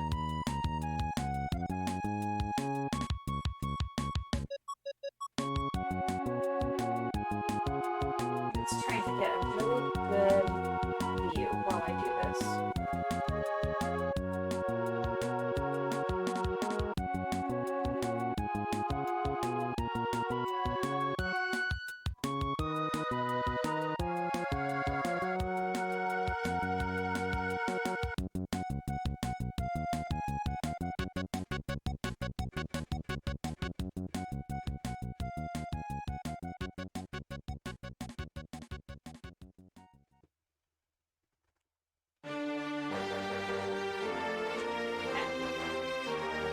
continue to move that down a bit. Take your time as far as finding the image goes. Don't worry. Don't worry. Majesty spending time thinking. That's all good. I've got a whole other hour to go. And it's gonna be nice. Super nice. I'm just gonna kind of relax here and I can't find the full body, but I did find headshot. Ooh. Well, hey, that works. No worries at all. Alright. Let's get some heat going. Really nothing exciting going on cam. Just for this moment. That's because I'm doing some heat stuff on the palette. And take a look at my arm here. It looks beautiful and colorful. Got a lot of orange and blue on me. Alright, let's try and get in here. Gotta squeeze between the lights. And there we go. Presto. Oh, hey, here we go. Perfect. Classy Ferret, thanks for sending these. Oh, that's cute. Oh, yeah, he's a skull. Alright, here, let me just try to get this in the camera view. Right. There's one. Super hard to see. You know what? I just had an idea. There's actually a way that that I can set up screen sharing from my phone to OBS. So I figure for instances like this, I could do like a cropped version of a screen share thing for the corner cam. And then zoom in on the pictures and things like that. But oh my goodness, I just love that. I love his lines, the way that he does the really clean lines. Just this really clean line art. So he kind of looks pretty celestial. And I love his like little cracked skull head. Just super cute. Let me try and get a better view of that. That's just not enough. Wow. Just not enough for the camera there. Here. Let's try and get this view. That is so cute. I love that. Yes. Feel free to, I don't know if you're in my Discord, Classic Ferret, but if you'd like to, you can share that artwork, or your boyfriend can, in my quiet little tiny Discord. Very small. And totally rad. I love it. His name is Drexel. Ooh, that's a cool name, Drexel. How did you come up with that name? That's great. That's so cute. Oh my gosh, there it is. Nice. There it is. Yep. So do feel free to join in on that, and if you dare. It's pretty quiet lately because I will say it's been ages since I've streamed, and we just kind of like share memes in there, and we share art and our goings on sometimes. But yes, I have some fantabulous people who would love to meet you, Classic Ferret, and would love to see your boyfriend's art. I really love the color palette too. Blue and yellow is one of my favorite color combinations. So the little yellow in his ears and just the blue, it's just really nice. I really like it. There's Brewster. How are you? I looked at Dragon Name Generators and came up with a name based on that. Hey, that's how I came up with my actual username. Name Generators. I came up with Sunla because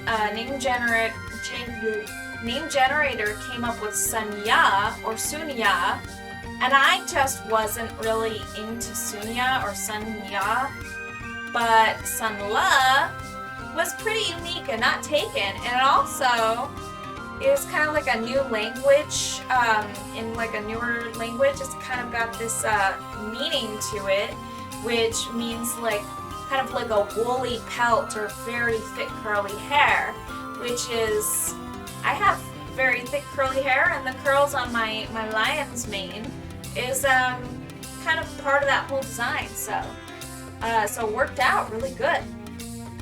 The colors were based on some mood boards that I picked out. Mood boards, what are those? Now you've got me curious. Very curious.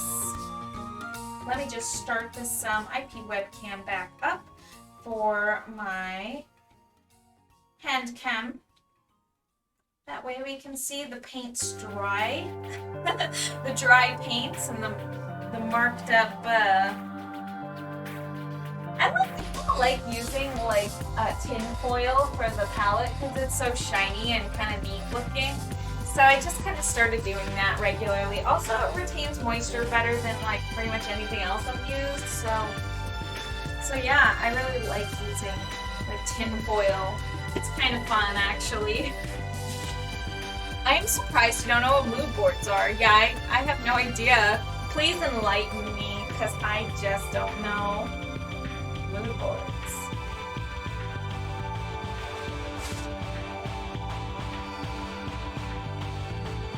I legitimately am new to all that, so I would be interested here. Yes, interested to learn. An arrangement of images, materials, pieces of text, etc., intended to evoke or project a particular style or concept. Interesting. Sort of like, interesting. So, sort of like between a collage and a mosaic, something like that. That's interesting. Mood board. Yeah, that's a new thing to me. I don't think I've ever heard the term. I am interested to learn. I'll send you some examples when I search blue mood board. Blue mood board. Let's see this. Let's find out. Oh. Oh, okay. Come on now. Very nice. Okay. So, yeah, so I'm seeing, like, literally, it's just squares, pictures put together. And people are kind of assembling things that kind of, like, bring together almost like a palette. I can see that. So it's just pictures that all kind of have... It's almost like if you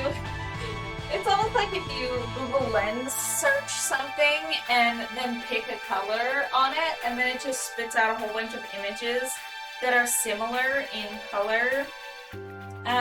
Wow, that's really kind of fascinating. I never really thought about like doing a color picker on like a mood board or something.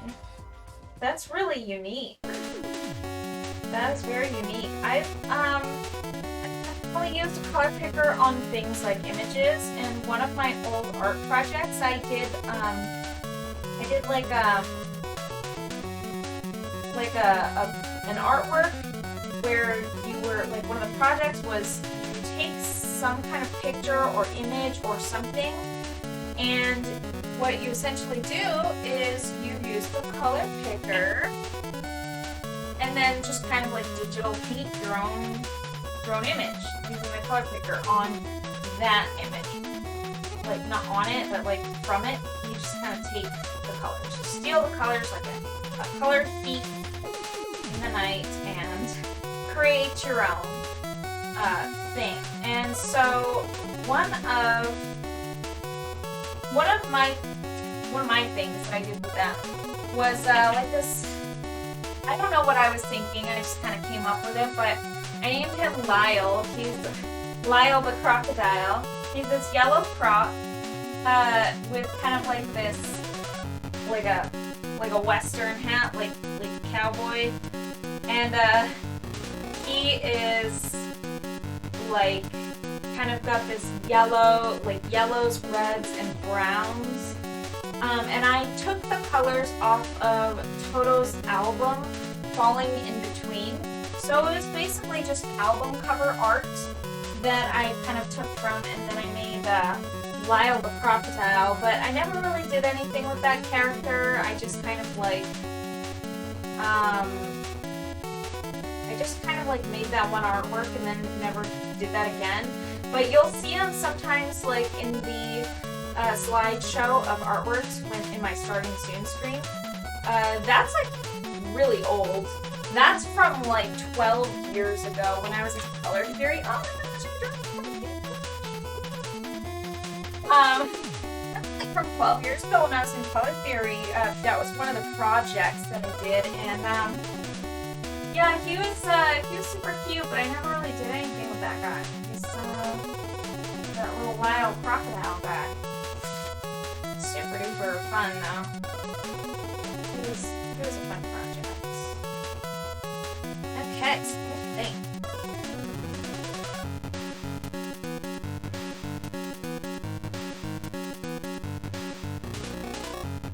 This is kind of coming together a little bit. It's taking time, but it's gonna work. Trust me. Yeah, so it's fun to do the color picker thing too, especially with really nice palettes. Just really, the mood board thing is such a smart idea because you get a free palette out of it, and it kind of also like pulls together a bit of a mood, you know, like an aesthetic that you're looking for. That's a very smart idea. I haven't ever thought about that. We're just some more images together, and then feel the colors.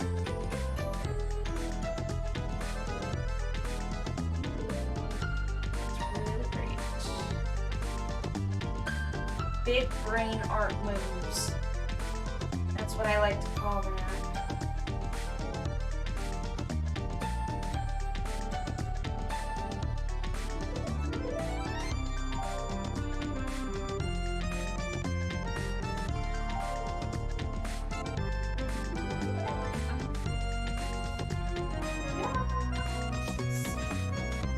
So yeah, that character was based on some of my suggestions, and I'm a big fan of space and the like. Technical difficulties? No, not again! Oh my gosh! I'm gonna go hang with your brother. Have a good night. Good to see you. Thanks so much for stopping. I hope you and brother Sparrow have a super good time and a super good night. Yeah, it's probably just relaxation chill time right now. Makes sense. Have a super good night, you guys. Thanks, Moko, for Sparrow. Very awesome evening. Alright, you guys. I'm going to take a quick break. I'm going to reconnect the gosh darn cursed camera, the awful GoPro. I'm going to blast their name because they kind of suck. You guys are awesome. I shall see you very shortly. Once again, and because I don't have my old break screens anymore, we're just gonna keep looking at Pecco, I guess, and he's just gonna get a lot of pets today. Alright, see you guys soon! Yep, no GoPro. This is a no GoPro sponsorship zone. Hear that? Alright, you guys, see you soon!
looks like we're back and everything should be functioning once again, literally just in time.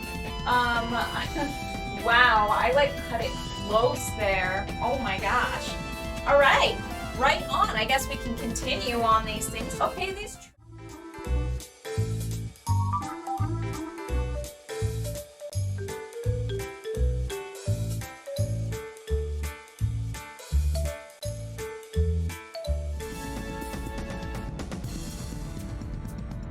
Alright, that was silly. That was because I did the command twice, so that was my fault. The first command, only half of it registered. Only half of it registered because it wasn't like add 3 verbatim. Because I actually put like a backslash in there by accident. Silly typo. Yeah, so, okay, we're back. I managed to, just in the nick of time, get the camera working. Great. I love it when the camera actually works.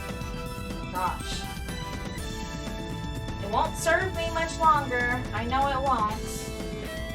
It's surprising this thing has made it this far. Not completely falling apart. I mean, the GoPro is just, it's not, I don't recommend it to like literally anybody. Anybody who wants to have a decent time. Alright, let's move this actually aside a little bit so I can get in here. And hit a little bit more. We should be able to see it still. Okay, there we go. Okay, very good. Very nice. Alright, we have until 11 o'clock to paint.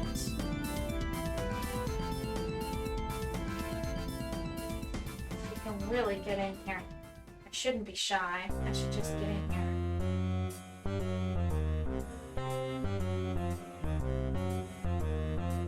Joe's theme. Love this theme.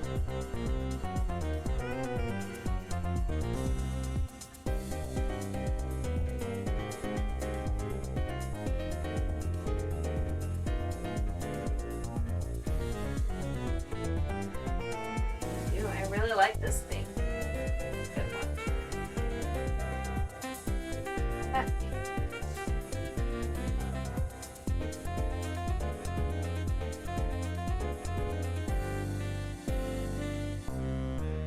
We're going to cover up that wing talon there, but fret not, we'll paint it back in.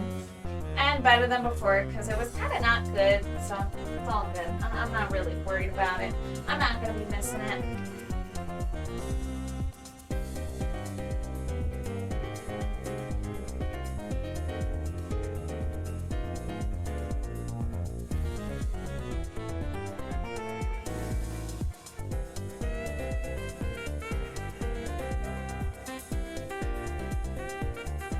Looking much nicer, in my own opinion,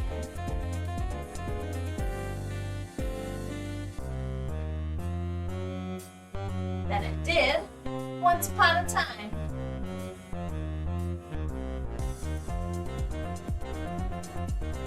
I'm confused. Where did I mix my paints? I guess I gotta mix up some more. Sometimes I just pick a spot and then I forget where I picked to set the paint down to mix it. Very silly. Silly mistakes.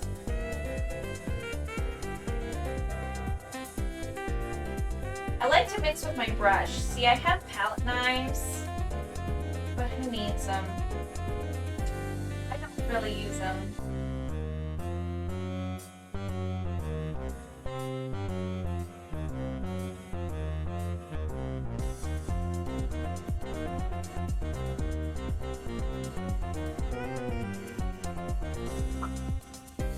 A little bit of this. Get some blue in there.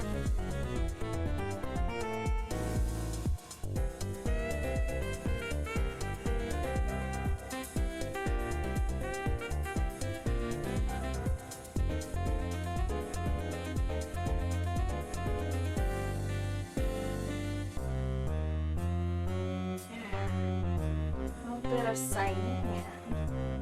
Oh yes, the cyan. Yes, I really need to start paying more attention to like the lighting and stuff like that because oh my gosh, like I really dropped the ball, I feel, on this particular project. When I could have honestly spent more time on like composition. Either spent more time on it or just worked on it a little bit more. Maybe put more focus on it.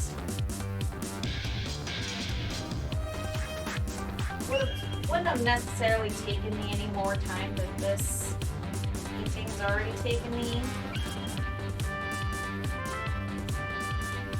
But it would have just been helpful.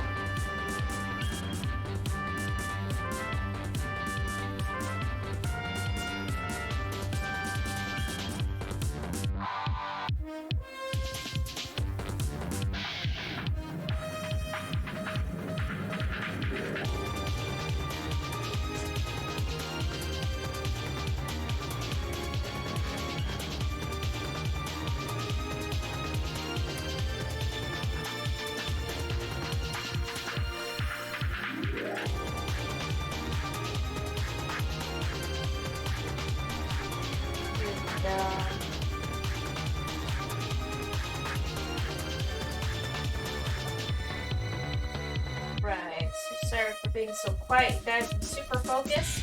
Super, ultra, mega focused. It feels very nice to paint after so long, though. I'm really happy to be doing this again. Let's use some really dark colors. What is this?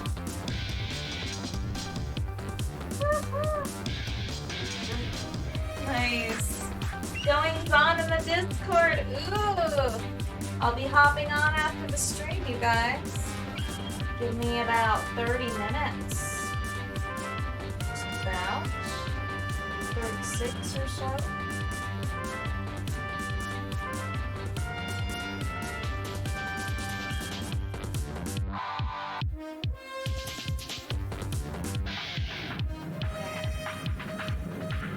Wow, my paints are drying super fast.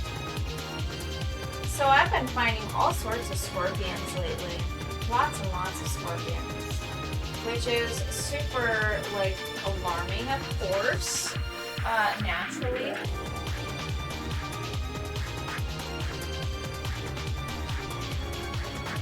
And, we've only found one in the house so far this scorpion season, not to jinx it. I'm sure I'll find new ones soon. But I found one. This is kind of crazy. All right, so we get bark scorpions around here. They're a big deal. They're kind of a big deal because they're bark scorpions. Not that they're scorpions in general, but that they're bark scorpions. And bark scorpions have the most venomous or potent sting of all scorpion species. They're the most venomous. And yeah, they can cause problems. But they're not really very, aggressive or anything. They don't like come out to hurt you. They do kind of hide around the place. So as many as we've seen, we've never been stung. However, I've got a family that I try to protect the best that I can. So generally speaking, I wouldn't normally go out of my way to kind of harm them. I just let them be. But since my daughter she plays a lot in the dark, and I just don't want anything happening. I've been going around and kind of getting rid of them, and when they were too far on the walls and stuff like that, I'm not able to really do anything. But yeah, my goodness. There's so many of them though, but when they come out, I get them. And I've got chickens now, so it's nice because I can just feed them straight to the chickens. Like I can actually give them to the chickens, and it makes me feel a lot less bad just because another animal that naturally will eat them is eating them. So it kind of makes me feel a little bit better. It's like, you know, when you feed crickets to your lizard or something, you know what I mean? So, and I would do the same with my chickens. Like they get to eat, they get to snack on crickets and stuff. So we have tons and tons of scorpions. Might as well kind of resolve that problem a little bit while also feeding my girls. They get a lot out of it. They get the really good protein boost. It's very good for them that they eat bugs. And like I said, I really like the bugs. I do. But unfortunately, the scorpions themselves, they pose quite a hazard. So it's better to be safe than sorry. That's the way I see it. And my chickens are apt to take care of it. They can take care of the problem. I feel a little less bad just because they are chickens and they will eat it.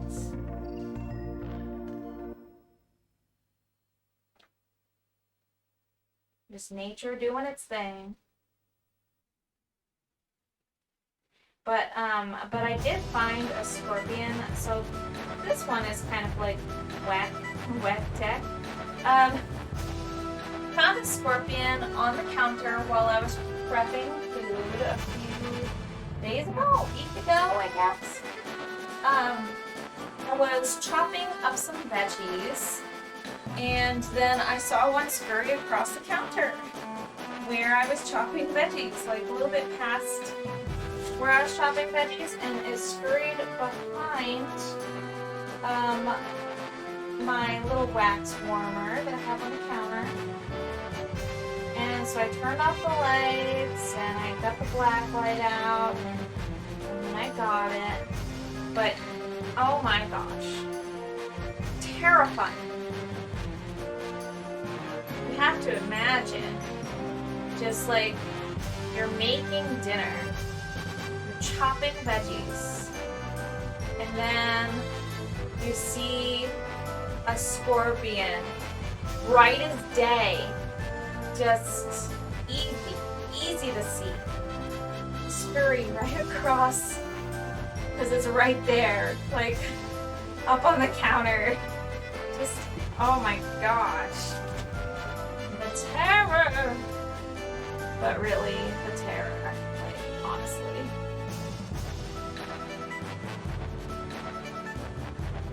For realsies, it was really breaking.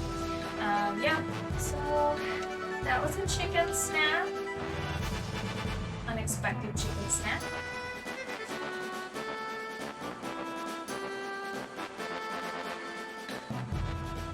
Wow, all my paints are really trying to dry. Let's just keep trying to humidify or just kind of revive some of these paints a little bit and hope for the best.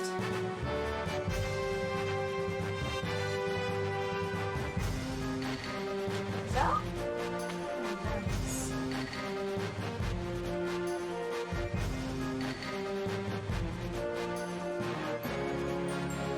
So this will be our high contrast tree. We've got really dark darks.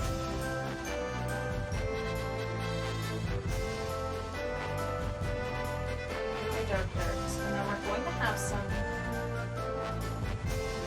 pretty bright highlights in there as well.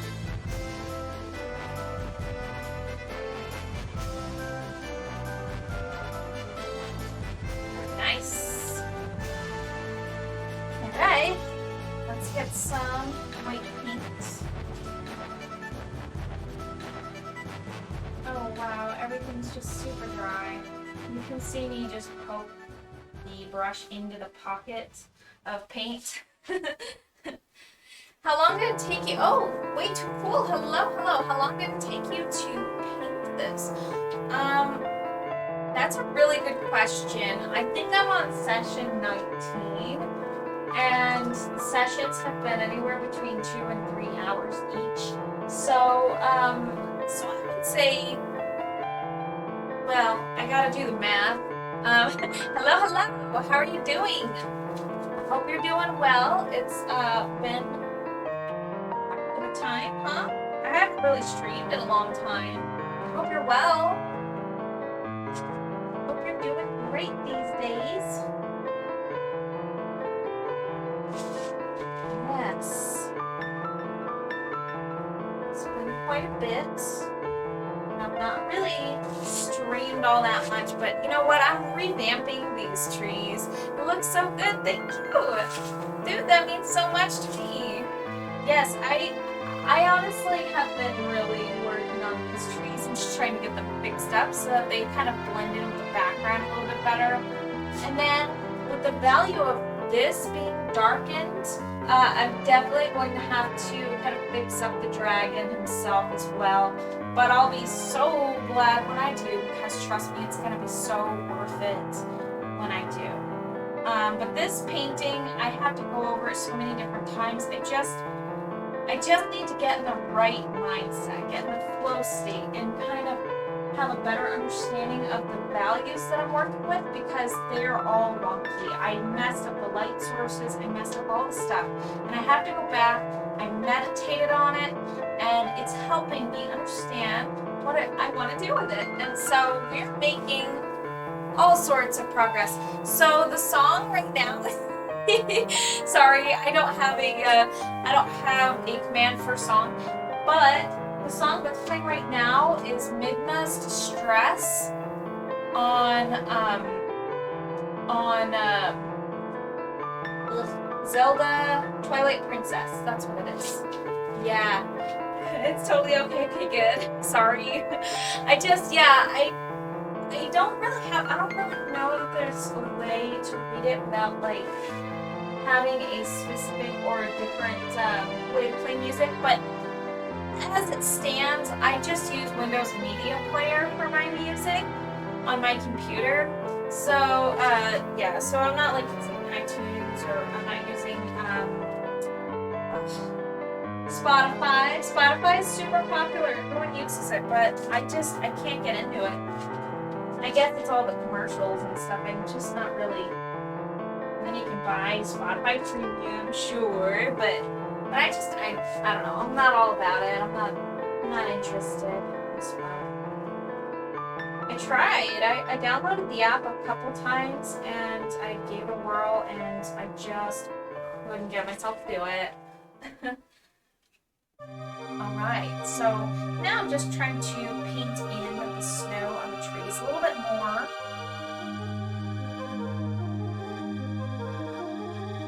I'm just gonna try and get some icy.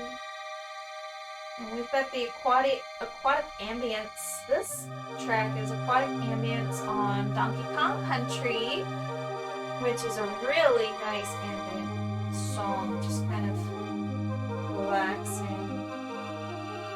It's the water levels, those dreaded, awful water levels. I always thought they were really pretty, but pretty hard at the same time.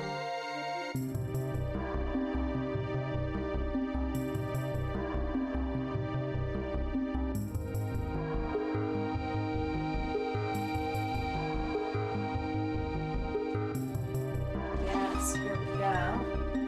It's kind of helping out a little bit. Oh snap, it's the underwater Donkey Kong song. It's the best song on that game. You know what? I agree. There's also Sticker Brush Symphony, which is super, super good.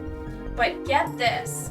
So some artists, some music artists, I guess like copyrighted like their music, or like the record label like copyrighted some music that had a sample from Sticker Brush Symphony in it. So like whenever you try to use it for your streams, it gets like copyright struck and mistaken for that particular song, when it absolutely is not that song at all. which is super frustrating, right? Like, and Twitch won't do anything about it. They don't care. They use something called Audible Magic, I think, is the system that they use for their copyright protection. And yeah, so essentially, this artist used like it wasn't even just a sample that they used. They straight up took Sticker Brush Symphony and then they played it in their song. There's like just this kind of like background. It's just like maybe they added a filter and Audacity to it, and then literally that's their song on their album is Sticker Brush Symphony, taken from Donkey Kong Country with some horrible wah-wah filter applied to it. It's so sad. Isn't that so sad? Way too cool. Like, how do they get away with that? That's just what I want to know. You know what I mean? Like, how? I just want to know how. It's pretty sad. I don't understand why. And like, it's so weird too because for me, like just having it on the playlist, it got flagged every time, and then I would have the audio muted through Twitch. But for the people who are like streaming Donkey Kong Country, do they like get the same problem? And like, if so, why is nobody talking about it? Or maybe they are. Actually, I went and looked up the video, and I found their music video, which is just some footage of some like really old like race cars driving around. And it's some really old black and white footage. That was their music video. It's like not even their footage and not even their song. This playlist is so relaxing. Good. I'm so glad you like it. This is a Kingdom Hearts one, I think. You know what? I've never played any Kingdom Hearts game. What about you, Wage Pool? Have you ever played any Kingdom Hearts? I never have. This one is called Cave of Remembrance. Yes. So I never really played those games. I've watched a little bit of footage, but I never watched a whole like Let's Play. I never watched a whole playthrough, and I've never played, so I am kind of not knowledgeable about this game. But I do like this track. Someone suggested it. And of course, if you have any suggestions for any music, I am like totally down. I just kind of like pick things that are kind of like bigger titles that people typically stream so that nobody gets the copyright strike. Not really big into games. Do you have a favorite game, someone? Oh, thanks for asking. I didn't know that you weren't too big into games. Oh, that's a tough one. You know what? Probably my favorite game ever is probably, I'm always gonna go back to my roots. It's probably the first game that I ever played, ever, in my whole entire life. When I was 3 years old, I played a game called Tetris Attack, and that was on the Super Nintendo, and it's basically rebranded as like Puzzle League now.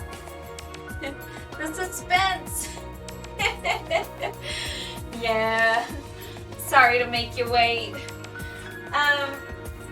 Tetris Attack is a puzzle game that was on the Super Nintendo. It's been rebranded as Puzzle League these days. But it's basically, there are like 4 or 5, depending on the mode that you're on. Let's just say 4 different types of blocks. Or maybe 5, maybe it is 5 for the regular. So there's green circle, red heart, purple diamond, blue triangle, and yellow stars. So those are the base ones. It is 5. 5 different types of blocks that can appear, and it's a grid. So you have all these squares, and essentially the stack of these blocks just continues to rise nice and slow. And, unless you have it on hard mode. So it rises continuously and indefinitely, just continues to rise. And you have a cursor. The cursor, it goes over 2 blocks. And you can move the cursor anywhere that you want, but it's always going to be horizontal. So it's always going to sit like this. And then it's always going to switch the 2 blocks. It just switches blocks horizontally. Very fun. And then it's keto! Yeah! And that kind of effect comes from that game, actually. That gas sound effect. Just as we're talking about that. Yes. Yes, we are talking about the panel de pomme, the Tetris attack. So it switches the 2 blocks. So you have 5 different types of blocks. You can switch blocks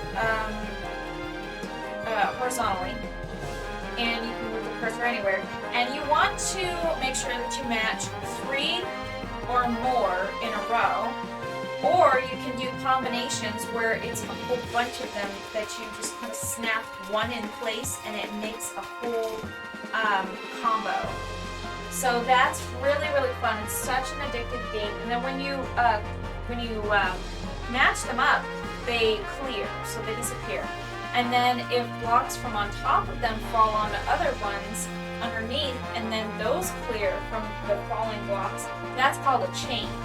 Super, super fun. The game is just, I will zone out for hours. It is like meditation for me. Just pure meditation, and it's not super exciting. There aren't tons of like flashing lights. There's not a ton going on. It's, it doesn't feel like those like mobile games, I guess, where you play like things that are kind of similar, because there's not like crazy flashing lights, and it's kind of that way, but it's really like plain in comparison, because it's a pretty old game. But I like it that way. It's not overdone. It's not like we're you know, trying for you to get your attention super bad, like some kind of casino, like Candy Crush or whatever the heck else, like those mobile games that they have, Jewel, whatever. I don't really play those types of games, but yeah, Tetris Attack, favorite game. Favorite, it has to be. Just because, yeah, just because it is the first one that I've ever played, and it's just so meditative. It's so good. I was never good at it when I was little, though. Don't be fooled. Just because I played it when I was 3 doesn't mean I, you know, was able to match 3 blocks. I kind of sucked altogether. Oh, I see pictures on Google now. I think there's a version like that on PSP. Yeah, I've never seen that. Oh, it's so much fun. So fun. Super fun. Just, yeah, I'm all about that. All about that game. It is, yeah, my favorite game from childhood, and it was one that I just always kept coming back to. Like you ever have something that you just keep coming back to, like you just can't, like maybe a favorite movie or like something like that. I mean, Panel de Pomme or Tetris Attack is that for me. Like it's the thing that I always just keep coming back to. I never stopped playing it altogether.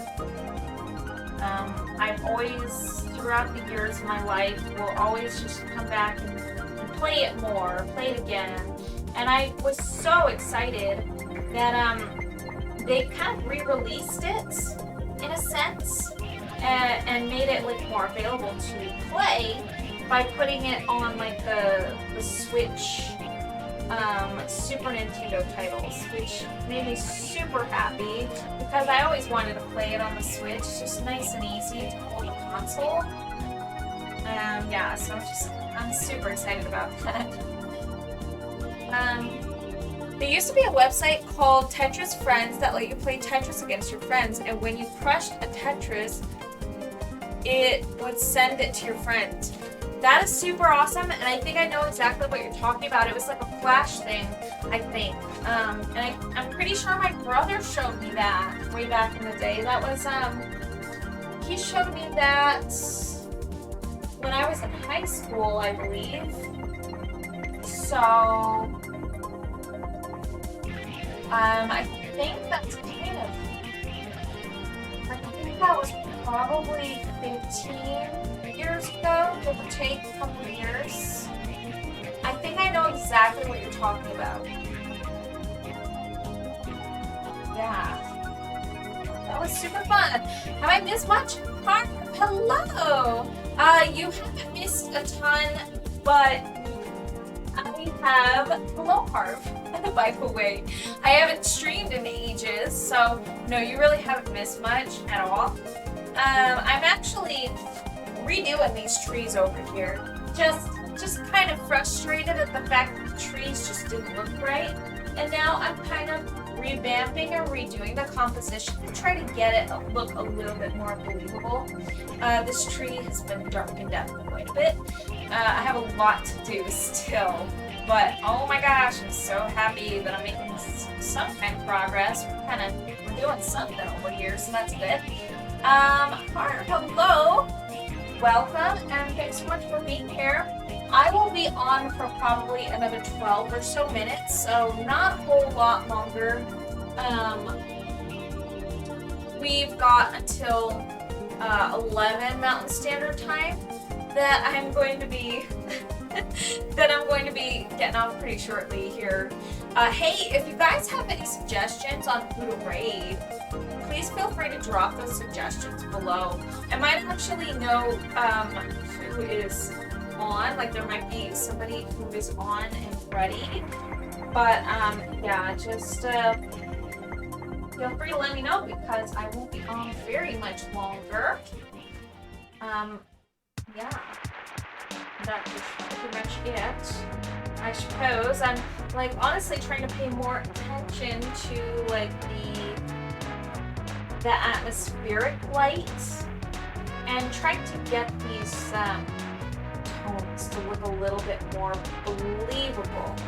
And I've just been really upset about the trees in this particular painting for the longest time, so I'm doing something about it now, which is super nice. If we don't have anyone, I might have a person. Ooh, that's exciting. Yeah, feel free to drop your suggestion below. The trees look great, thank you. I'm redoing them because they have been plaguing me forever, for ages. Drive me nuts, drive me crazy. But there is something that I can do with this stuff here. I'm thinking, I haven't touched any of this magenta here, but I do think that I should probably throw in some of this magenta.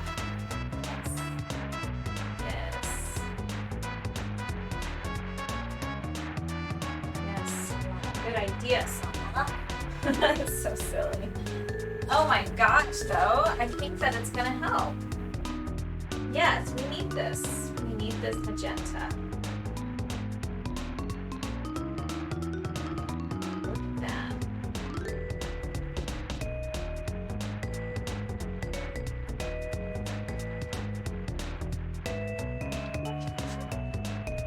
And then over here as well.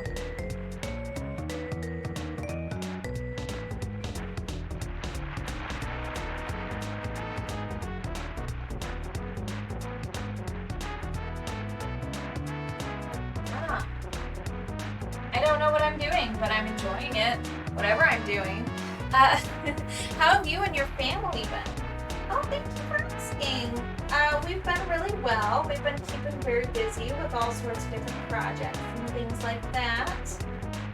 Family's been really great though. My daughter, she was we were trying to set her up with preschool, and she was, she did start her first day, but then we had to back out because the place just couldn't really handle her, I guess. I don't know. Couldn't handle the paperwork. They were just kind of not right for the job, I guess.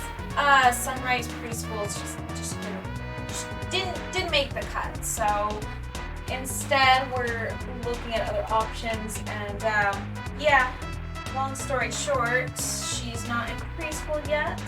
But when she is, though, it's going to be really great because it's going to open up my time quite a bit. And then I can make art a legit job. Like, I that's what I want to do. That's the goal. That's what I'm working toward. Yeah. So I'm super, super excited. And also, I am currently accepting commissions, but I haven't really put it on blast yet or anything like that, which is super nice. But I can find time here and there to work on them. It's gonna be good. I'll make time, make a way to do it. Very exciting. We've been quite well. We've been plagued by the scorpions lately. It's very important to pick the right one. I hope you find a good one soon. Thank you. Yeah, I think that we will. I think that she'll be able to be enrolled by the time the new school semester rolls around. So like after summer, probably sometime in August, we will probably have something together. That's what I believe, which is great. Oh my gosh, I don't even know if I'm doing this right. This is like super intense for me. Like, oh my gosh. It's ridiculous because like Bob Ross makes it look so easy, but you know what? It's not. It's just not. It's not. Kevin Oil painting makes it look so easy, and it's not. It's not. Yes, it's very difficult. I struggle with the landscape painting, but I'm gonna get better at it. I just gotta work on it, man. I just gotta work on it.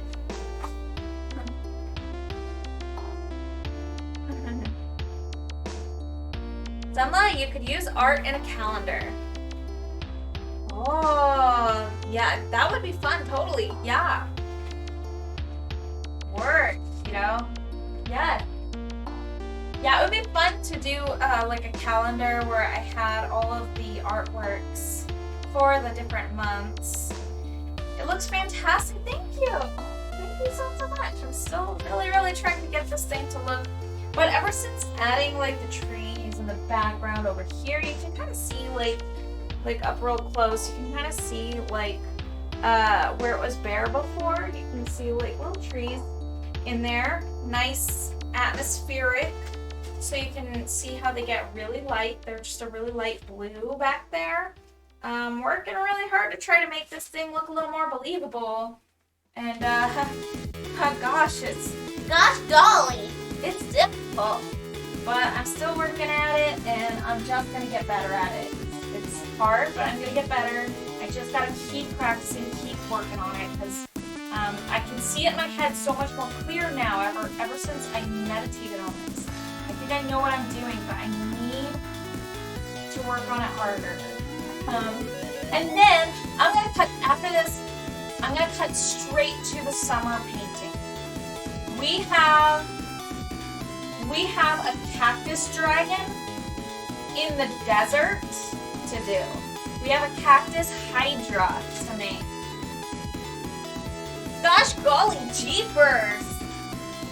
Oh my goodness! Goodness gracious! Okay, looks fantastic. Then again, I can't do backgrounds. They're hard. I don't blame you. I've redone this probably like 500 times by now. The canvas is crying for me to stop. I mean, For real. Oh, maybe like a dragon that slowly changes over seasons every month. That'd be interesting. Hey, that's a cool idea. I like that. It reminds me of you know, the Pokemon Sauce book. Like how you have all the different seasons, the Sauce book. That reminds me of that. That's a neat idea. I haven't ever thought of that. But with the different seasons, I have been trying to make artwork for each dragon. Kind of fit into the seasons that I'm painting. So, like, essentially, I started this in winter, and of course, it's no longer winter. It's really hot here. It's 100 degrees already, but I digress.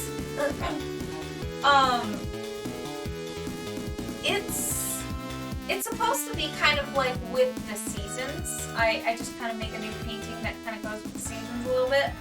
And geez, we're already like in summer here, so what I want to do for the summer painting, which I've been planning for like a year now, is to make Hydra dragon. So, okay, so we're in the northern hemisphere, so our seasons look like this. We are currently in the summer, like early summer, not dead of summer, just early. But it's just gonna get hotter from here, and over here I'm feeling the heat.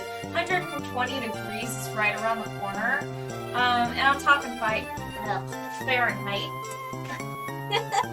So yeah, I mean, I'm gonna want to paint something that is like kind of hot, like you know, what I'm currently experiencing. So I'm going to paint a Hydra dragon, so multiple heads on a dragon, and it's going to be a cactus, and it's going to be in the desert. Want to trade seasons? You don't want that. The ground is eternally wet and won't dry up.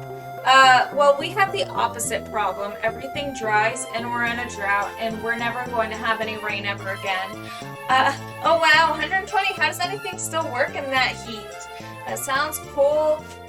Cool is heck. Heckin' cool. Thank you. Yeah.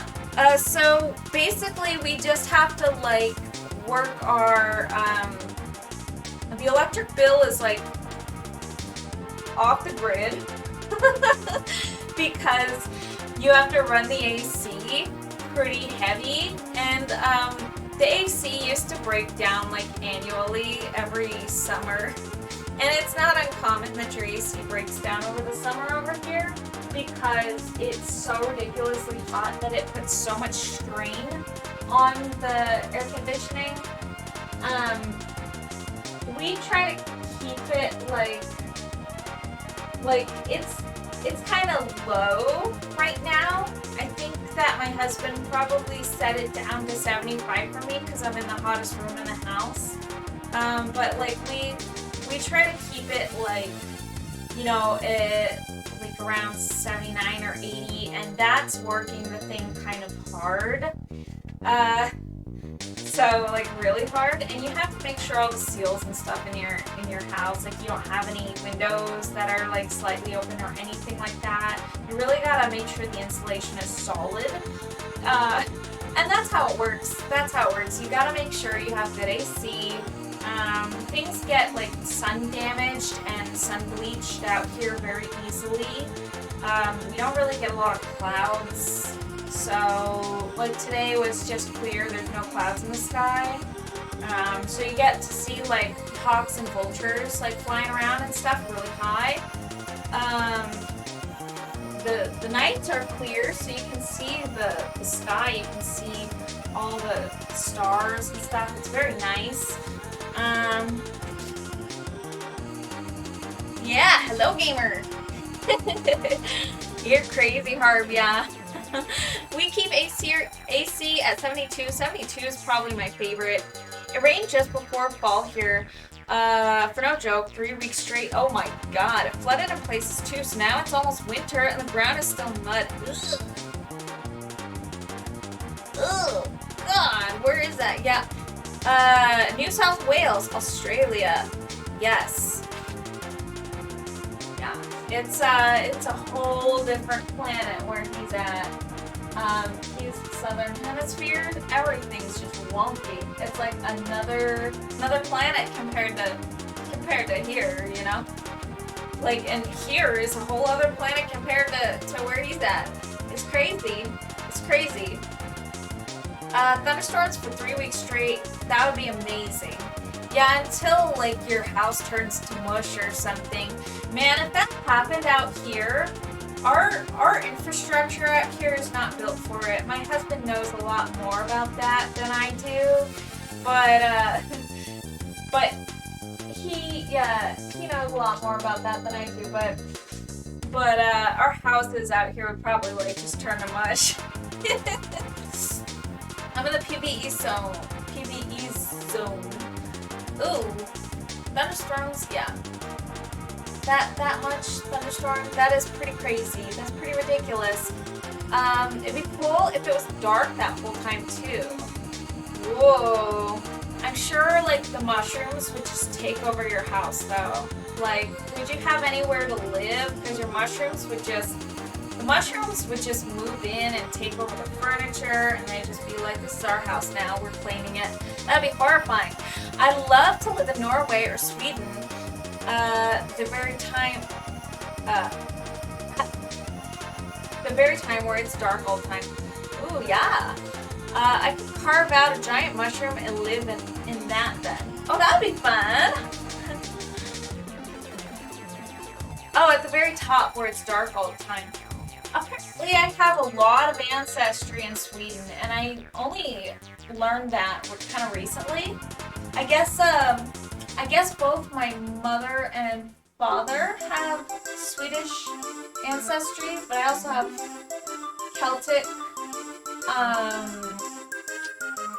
Irish, and a little bit of German. Or maybe a lot of German, I don't know. I don't really know exactly, like, because I didn't do the DNA test, but I guess we're pretty Swedish. Which is something that I recently learned. I think my brother Prospero might have done the DNA test, and that's how we know. I don't remember. He knows better than I do. Alright, you guys. Let's go find somebody to, you guys have to look at my horrifying feed, God.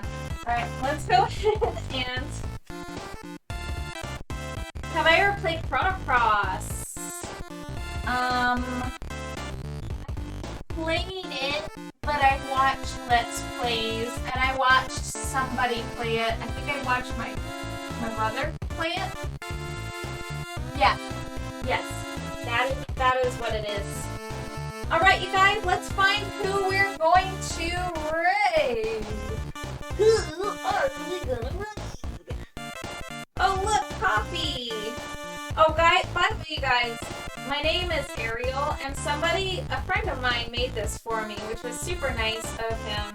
It was ages ago. But I just keep it here because I don't know where else to put it that won't damage it. And sometimes I use it to balance my phone. It's supposed to be a picture frame, but I'm not really sure how to use it because it's not like glued to anything. But anyways, it was really nice of him to make that. Super sweet. Let's see. Okay, let's see. Twitch TV. Alright, Harm. Let's find out what's going on.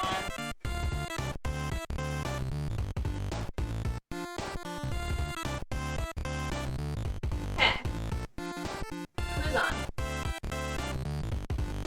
Who is online currently? So how come the home screen is just Super Ninbao is on. Alright, we're gonna raid him. We're gonna go raid him. Alright, hold on. I'm gonna go get my phone off of here. Woohoo! Alright, so I got this cool little feature. I'm gonna show you what it is. This is the roll credits sticker. got an NFC tag on it. Super nice. And what it does is it rolls my credits for me when I touch my phone to it. But it goes through a whole process of touches and things like that in order to cause that to happen. So it's really fun. All right, let's get that set up. But first, we're gonna go ahead and set up the raid. Raid. Super Nimbo. All right, that's what we're gonna do.